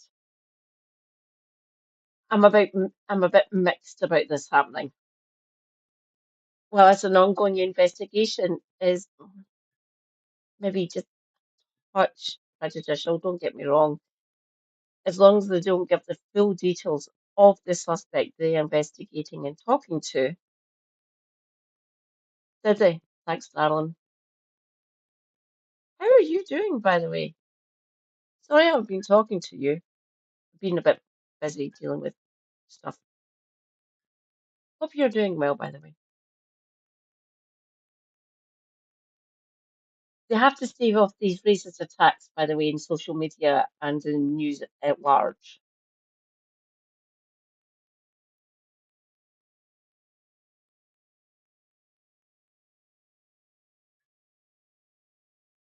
As much as I'd love to see that happen. Doubtful.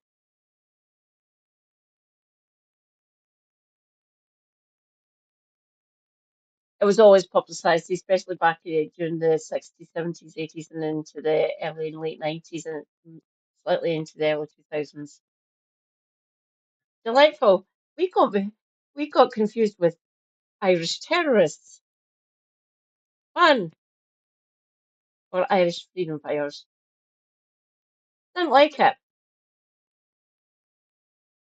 Got so fucking used to it getting reported on in print media like newspapers, tabloids especially, and on broadcast media as well.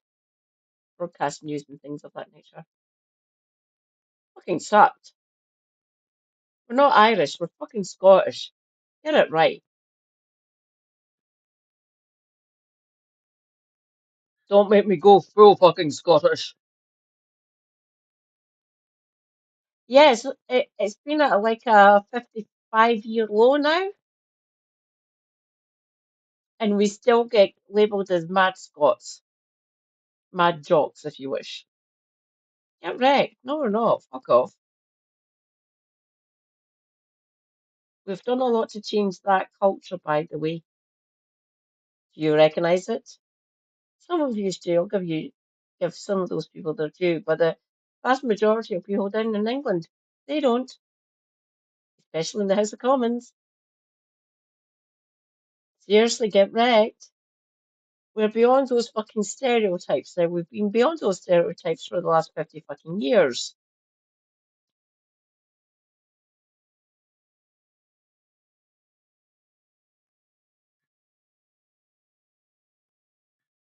What the absolute fuck?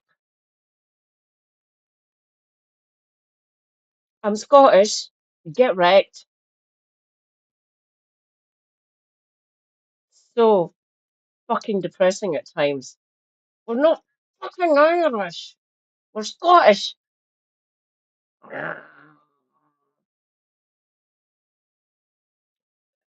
I love my Irish comrades. I love my Irish friends and compatriots. Is that what you said? Well done, darling. Round of applause for Orchestran.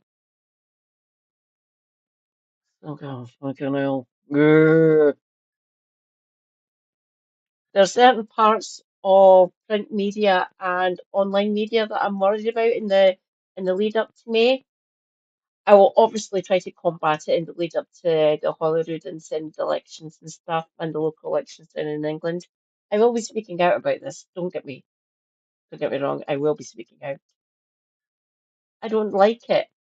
I can see it happening. Hopefully it won't be too overt, but we'll find out, obviously.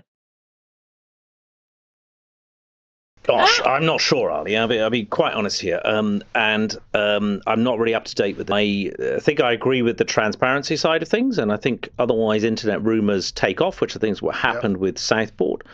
My gut instinct would be to be in favour of transparency. I'm not aware that it's prejudiced any trials. Okay, James. I mean, what a thoughtful question, Tiago. Thank you. I think information is key, and trusted sourced information is vital, because the misinformation, disinformation age is upon us, and very often it's got a lot more money behind it. And so I think to have the police confirming. James, people in the cabinet have been like that on certain fucking issues. So no, get wrecked. Fuck off. There is transphobes and homophobes and racists in the fucking cabinet. So no, shut up.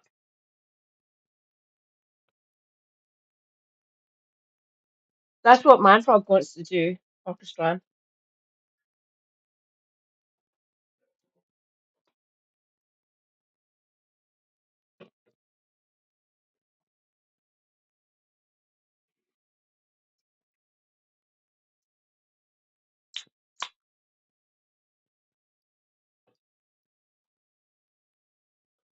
as they had, and I think they're actually across all political parties were very quick to hope for the transparency and confirmation of this most recent awful attack as to the person's description. Okay, Claire. I don't think it compromises due process, and I do think the attempts at shaping the narrative by not telling people because they didn't trust the public was a problem. And this sort of notion that if they found out what ethnicity was and they said he was Cardiff born, it just was insulting. Okay.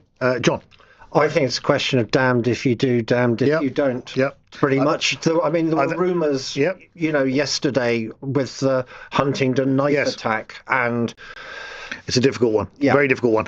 Okay, fun question time. Kazan Luton says this. Teachers say more and more children in this country are using Americanisms such as candy, apartment and trash rather than sweets, flat and rubbish. What's your favourite very British colloquialism that you'd like to see take over America? Claire? I don't know. Maybe that's it. I don't know. I don't know. No, I've thought about this and I can't come up with. None of them. Sweets or chocolate? All Hallows Eve or Samhain or Beltane? Christmas? Easter? St Andrew's Day? Scottish-isms or wider UK-isms, essentially.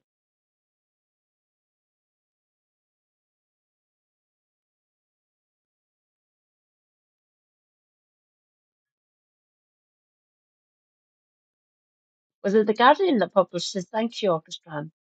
Very much appreciated, sweetie.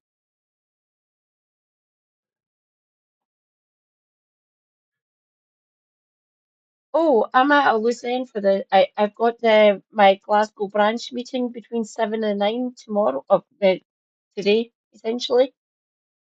But I'm free for the rest of the week if you want to meet up or anything. We can talk on either Discord or through Whispers if you want, and we can meet up. I can get over to you easy enough. If you want to meet up and have a coffee, some biscuits or cake, I'm free.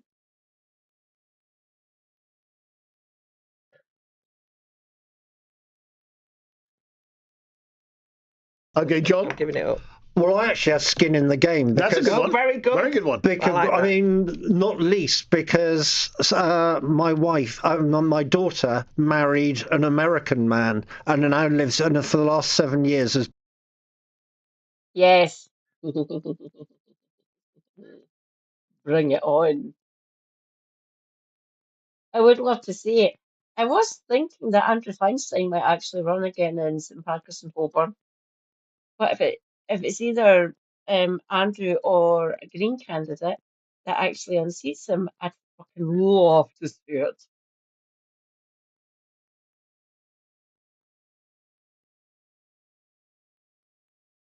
I do actually see that. I think Stormont is mostly safe. Holyrood and the Senate doesn't. He wants a united kingdom and all that fucking bollocks. Man, Frog, get wrecked. You want to come after our parliament, you're going to have to fucking deal with me. And hell means you if I get my fucking katana back. Remember, please, no violence. My comrades, no violence, if you please. I do beg of you. And also, Nigel, please come back up to Scotland, especially to Glasgow. I might bang into you and ask you a few questions. If that ever happens, please post. If it looks like he's coming back up to, if he's coming back up to Scotland, especially Glasgow or Edinburgh, which I can get to easily, or Perth even, or Aberdeen or Dundee.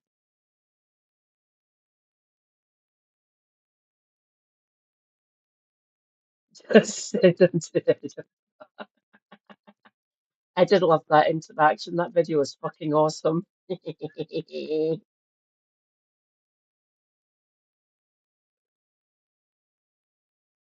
They would, wouldn't they? I wonder what would happen.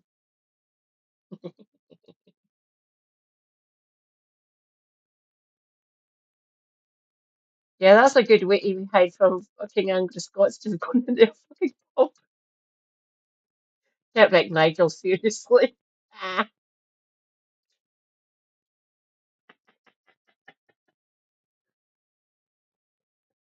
I was, oh God. Please, Nigel, come back up. I really want to talk to you. Chances, comrades, chances of that happening. Post all your questions in chat for me to ask Nigel if he comes back up. Yeah, fucking Egypt. Get right, Nigel, seriously. You think you're going to find it easier inside a Scottish pub? Fucking idiot. Been living in Minneapolis, and I'm begged her to stay English, and yet her, line for queue, apartment for flat. That's always crept in. John. Very good. Very good game. My 10-year-old daughter insists on using the word line, and I have to say it's a queue. And brilliant. There's not much more British than the queue, is there? Very good. Well, I was sort of, I'm going to actually try and answer the question. I quite like some of these 1970s British sitcom terms that have kind of died out. I love hearing things like hanky-panky, for example. The Benny Hill show. It's after 9 o'clock. Okay, carry on films, that kind of thing. Yeah. It's like, I mean, I'm speaking as somebody who's born in America, so I had the reverse problems. When I moved to the UK at age 7, I couldn't understand what people were saying because people were using these 1970s British terms. Okay. I remember that appearing in the Mirror up here in Scotland, the Scottish Mirror. They reported on that as well. That was, I was just laughing. I actually emailed the Mirror about that one, said thank you. That was bloody hilarious. I actually got a reply back from them back in the day. A different email account, by the way, back then. And I said to them, I said that was just genius. I said, well, we're here to counter him. Thank you for recognising your genius. Well, it has to be recognised. That was just brilliant. Do you think he'll ever come back up? If he knows what's good for him, he won't. I think it's up in the cloud. I can bring it back down if anyone wants to see the email. It's fucking brilliant. So Hanky Panky is after the watershed. That's why we carried on, and then we're late to the news. You now know why. Thank you to my panel. Hanky Panky is colloquialism for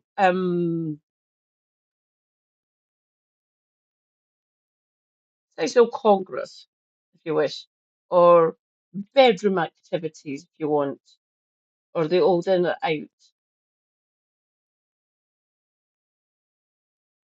Something.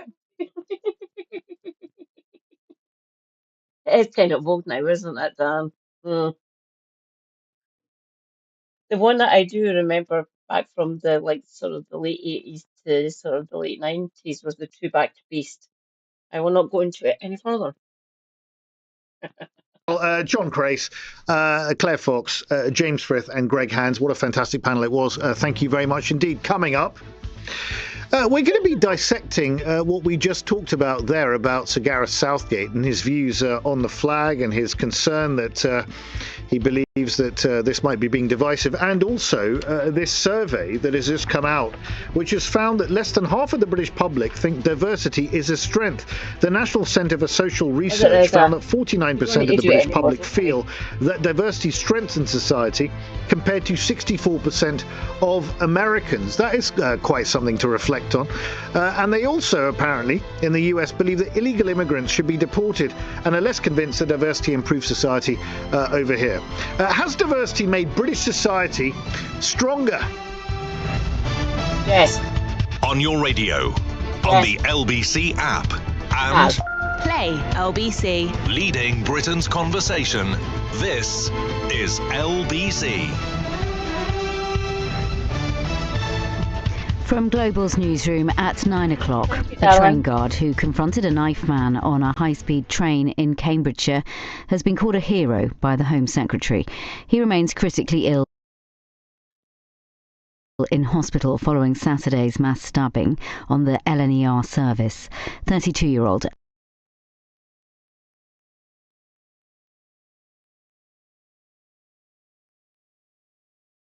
I will be back momentarily, comrades.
Oh, it's not a wrong question whatsoever.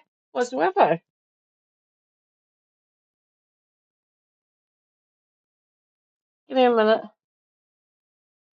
Ah, ah.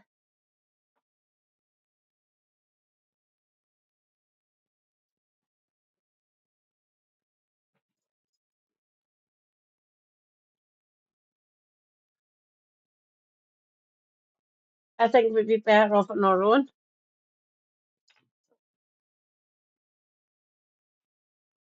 The way Westminster is heading isn't looking good for us up here.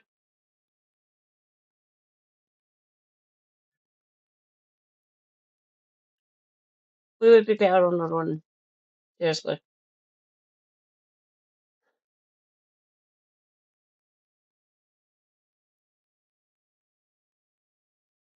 Okay, let's go for the 4 minutes. Let's see what I can find.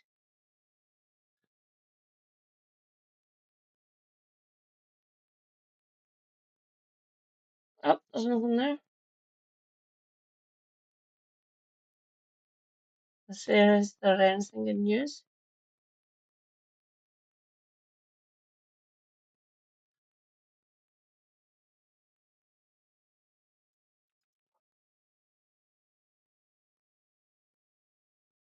I feel the same way, Orchestran. I do.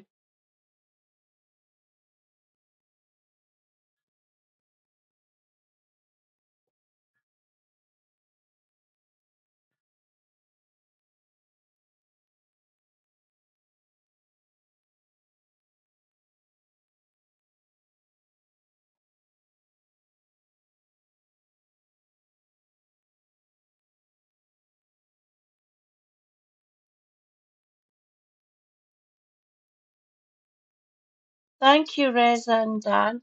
Thank you so much. Yeah, I'm of the same mindset essentially.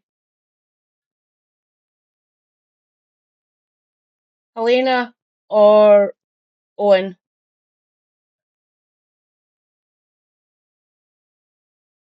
Okay, Owen.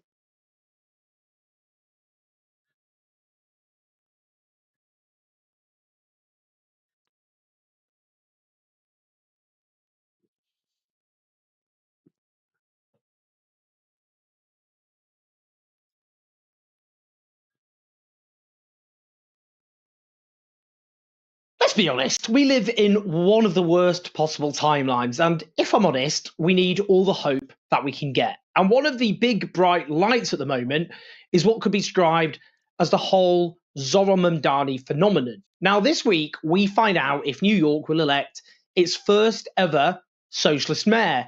But there's been a deluge of smears against Mamdani, and he's shown how politicians who are taking on the elites can fight back.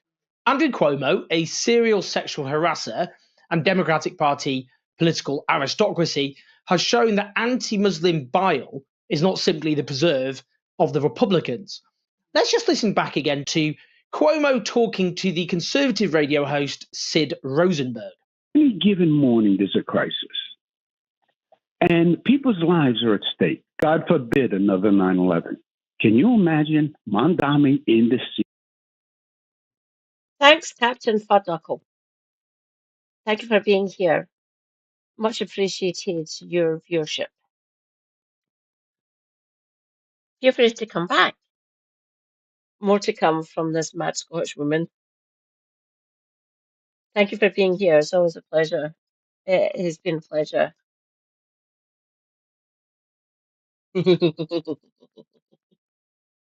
Careful, Reza, you're starting to sound like my super hubby. He wants to do things that I will not talk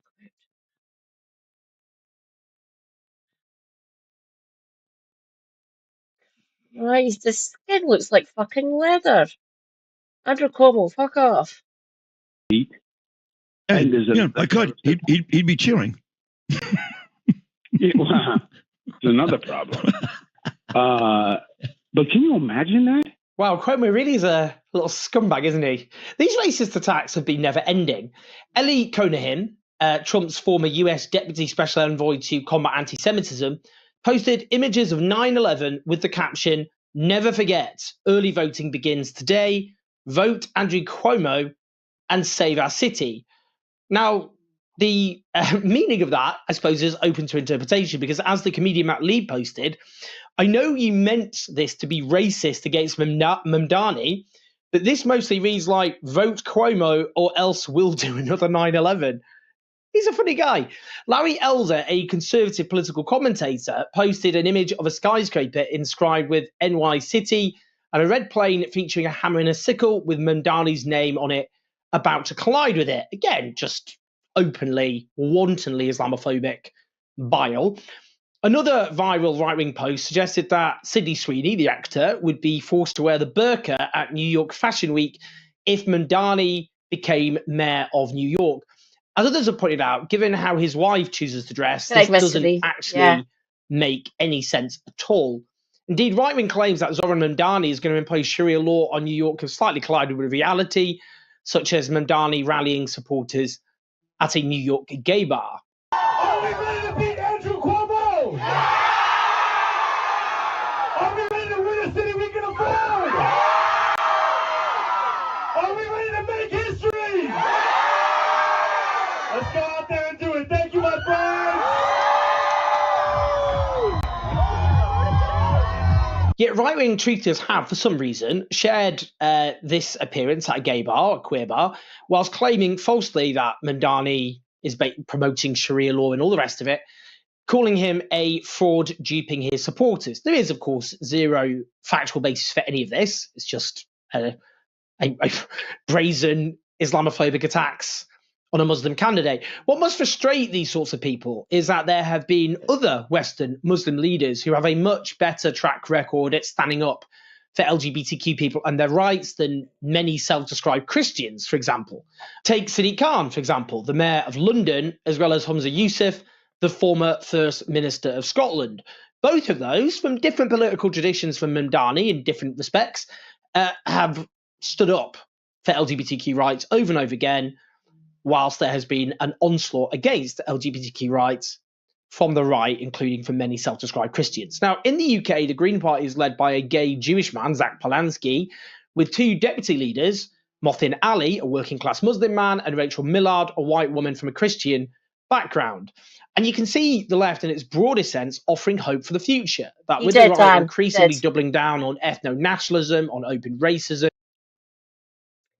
He supported LGBT rights. His wife, Palestinian, stood up for Palestine and everyone over there. And he got monstered in the right-wing press here. Get wrecked. Print media and online media. You're all fucking racist as far as I'm concerned. A bunch of Islamophobes and homophobes and anti-LGBTQI plus rights. Get wrecked. You're all fucking scum. Correct, Anne. Correct, Fran. Yeah. Yeah. I speak loudly and proudly the fact that I am a bisexual woman. Don't come after us. I'm fucking fed up of it, and lots of us are getting activated, by the way. He did indeed, Mr. E. He did. On dividing communities, the left is trying to build coalitions, which, for example, bring LGBTQ people together with Muslims. And they hate it. They hate that. Equally, we've seen lots of LGBTQ people using their platforms to speak out against Israel's genocide of the Palestinian people, for example. Hello. Now, Eric Adams, the current mayor of New York, has declared New York can't be Europe in response to Mamdani's campaign. Well, no idea what he means by that in practice, given most Western European nations have, for example, lower levels of poverty and lower levels of violence than the US. But it's giving dog whistle, isn't it? Mamdani gave a moving speech about these Islamophobic attacks. Yesterday, Andrew Cuomo laughed and agreed when a radio host said that I would cheer another 9/11. Yesterday, Eric Adams said that we can't let our city become Europe. He compared me to violent extremists.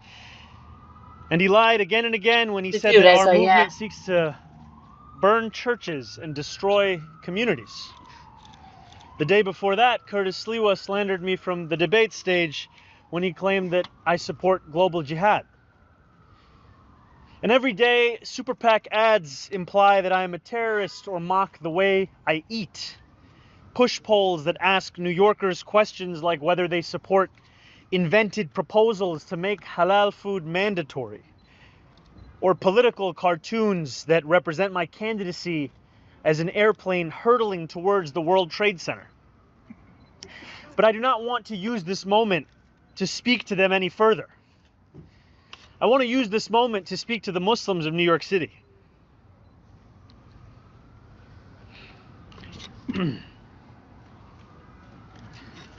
I want to speak to the memory of my aunt.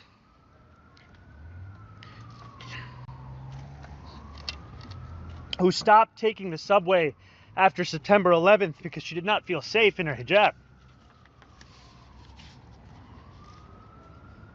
I want to speak to the Muslim who works for our city. Whether they teach in our schools or walk the beat for the NYPD. New Yorkers who all make daily sacrifices for the city. Sorry, Zoran. One of my best friends, who introduced me to my super hubby, he's a Marxist. He's an ML. He's a Marxist Leninist, and he is a Catholic. He goes to mass every Sunday. He doesn't share these views. He stands with his Muslim, Sikh, Catholics, other Christians, Buddhists, and Taoists as well here in Glasgow. We've got a thriving, diverse society here in Glasgow, by the way. We've got so many different religions here in Glasgow for obvious reasons. We've always been welcoming, always. I love my Muslim comrades and my Christian comrades and my Sikhs. I love them all. They are amazing people. They work for their communities. They work for their religion and promote tolerance within the diverse community that is Glasgow. I love it desperately. It is amazing. I love being in the city so much. I found so many good people. It's great.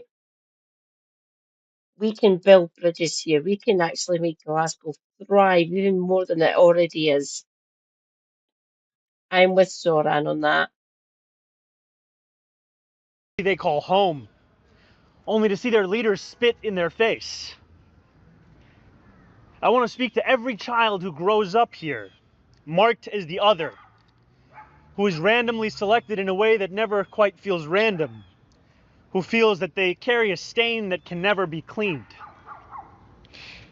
This is so important. Anti-Muslim hatred, Islamophobia, is mainstream, it's acceptable, it's respectable in the West. Muslims have become the focus of the far right, and we see, of course, the media across Europe constantly, and the United States constantly attacking Muslims. Having a prominent Muslim politician who's willing to face down Islamophobia is so important right now. Now, indeed, contrary to the smears, Mamdani's building links across communities. For example, attracting the support of Jewish leaders in Williamsburg as he pledges to fight the scourge of anti-Semitism. It's notable that those accusing Mamdani baselessly of racism are the ones who are themselves actually being racist, openly racist against Muslims, whilst Mamdani's putting in the work to fight racism in all its forms, including anti-Semitism. But of course, for these racist ghouls, anti-Semitism has to be redefined into opposing Israel's genocidal mayhem, which is not anti-Semitism in the slightest, obviously. Meanwhile, Democratic leaders keep throwing Mamdani under the bus. Here's Chuck Schumer, the senior US senator from New York and the leader of the Senate Democratic Caucus. Mamdani, are you going to vote for him? Look, the bottom line is very simple. I have a good relationship with him, and we're continuing to talk. Well, the vote is on Tuesday. What are you going to do? Wow, pathetic. Absolutely pathetic. Here's Hakeem Jeffries, the Democratic House Minority Leader as well. Do you see Mamdani as the future of the Democratic Party?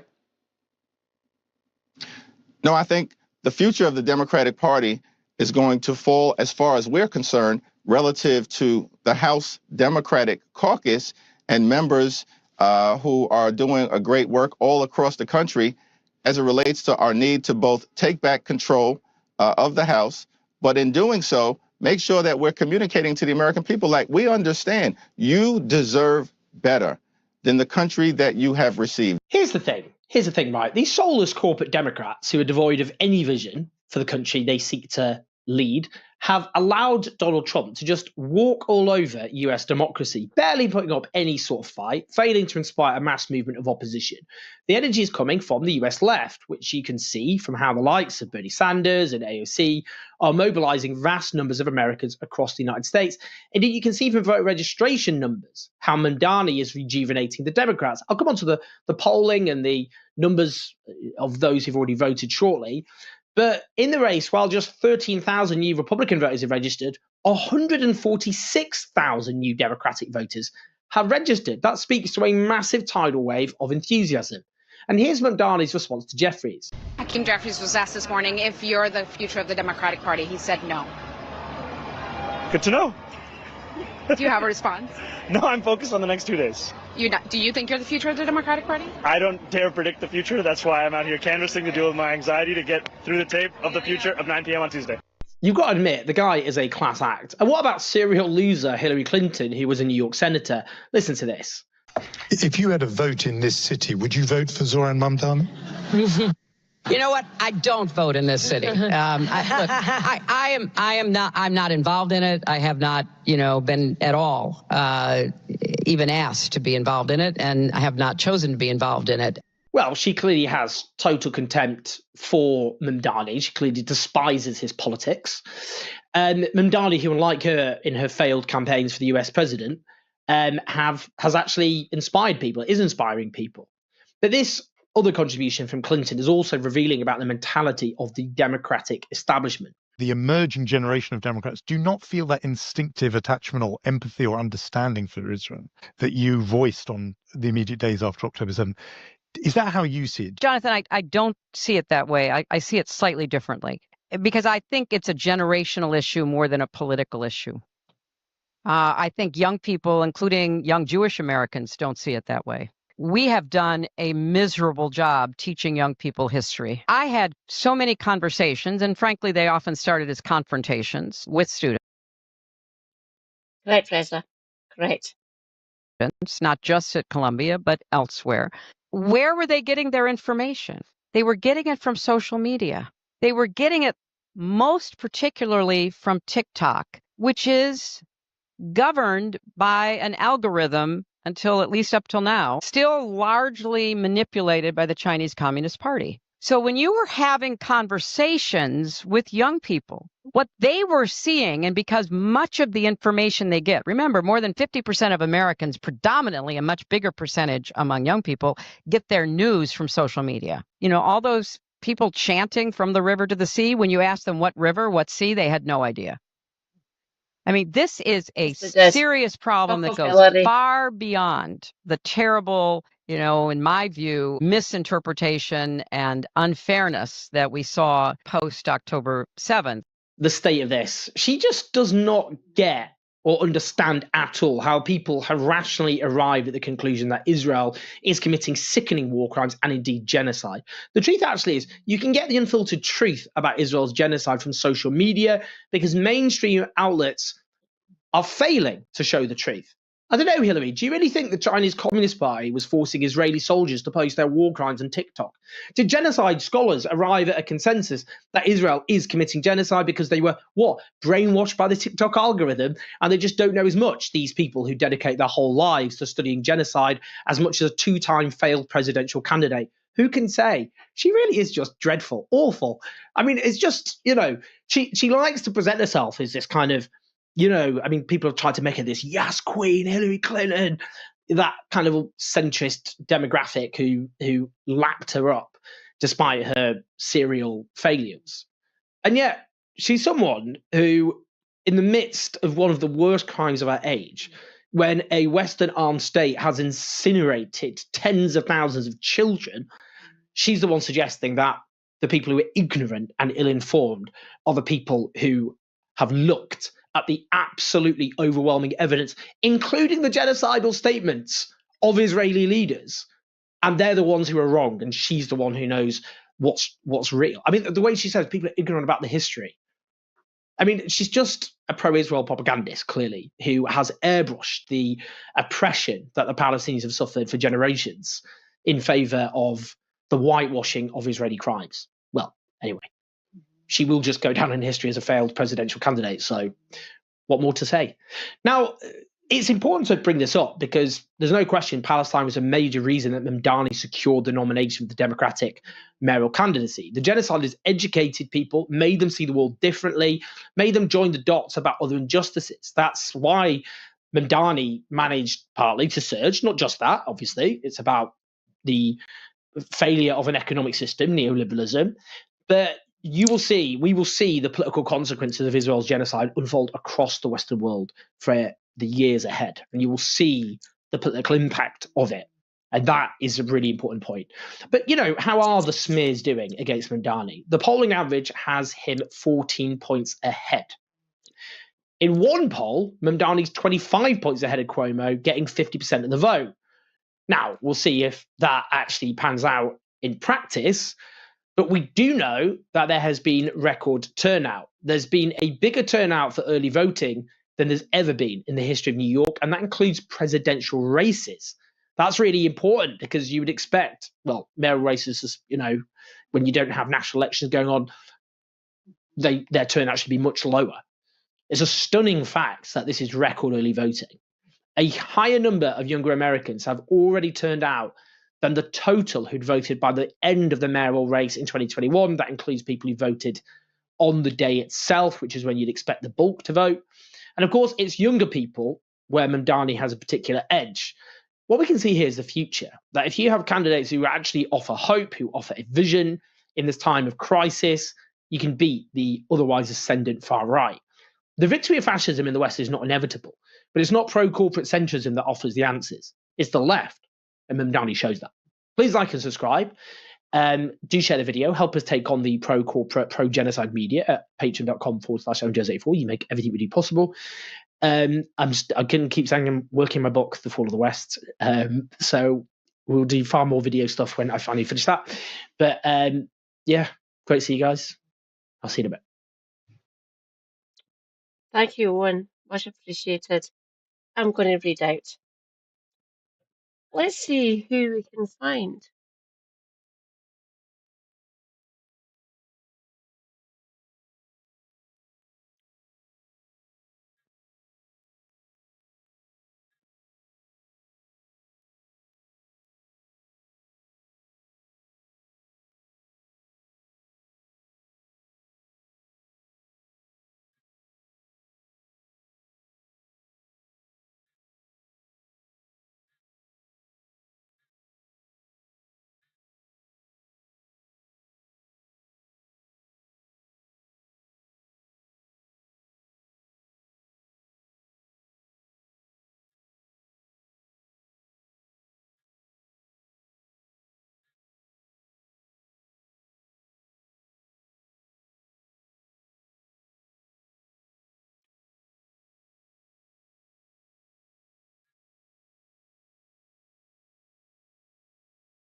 Correct, Dr. Strang, correct.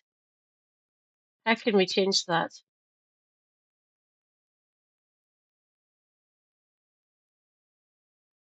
Give me a minute.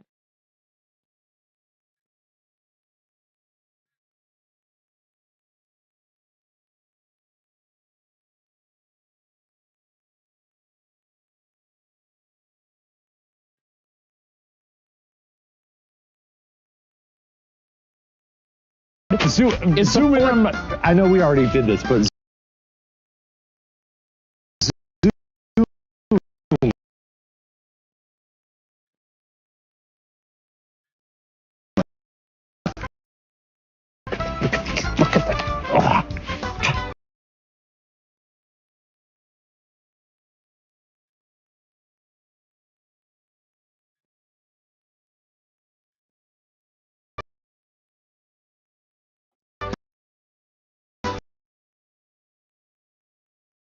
Ryan, bite it. Ryan, grab it. Nibble on shit! it. Krampus. Here, wait. We're gonna do a circus act. in his hands. He's also drunk. We got it. Here we go. There's another one. Steven, you're there we boring. go. I've been awakened yet Stop cutting to the again, but boring I'm guy. sorry, that was a lot. I'm just a bit of a hothead, you know. Well, you boys think it over then. Oh shit. Oh. You let me know about that log. I'll see you later. You can put that down. I am a little cold. It's gonna be fine. Uh-oh, I got a fart. Wait, you or I do. I got a fart. Look, fart? It's episode 4. Just take off your lav, move it to the back of your chair. I apologize. I'm sorry. I don't think I can do that. No, you have to. It's episode 4. Run! It's the season finale. Wait. You know what? Because you. No. I can't do it. No, Ryan, you have to. I can't do it. Ryan, it's too do you want this to be a good season? It's not gonna fucking hinge on this. Okay, well, it does hinge on this.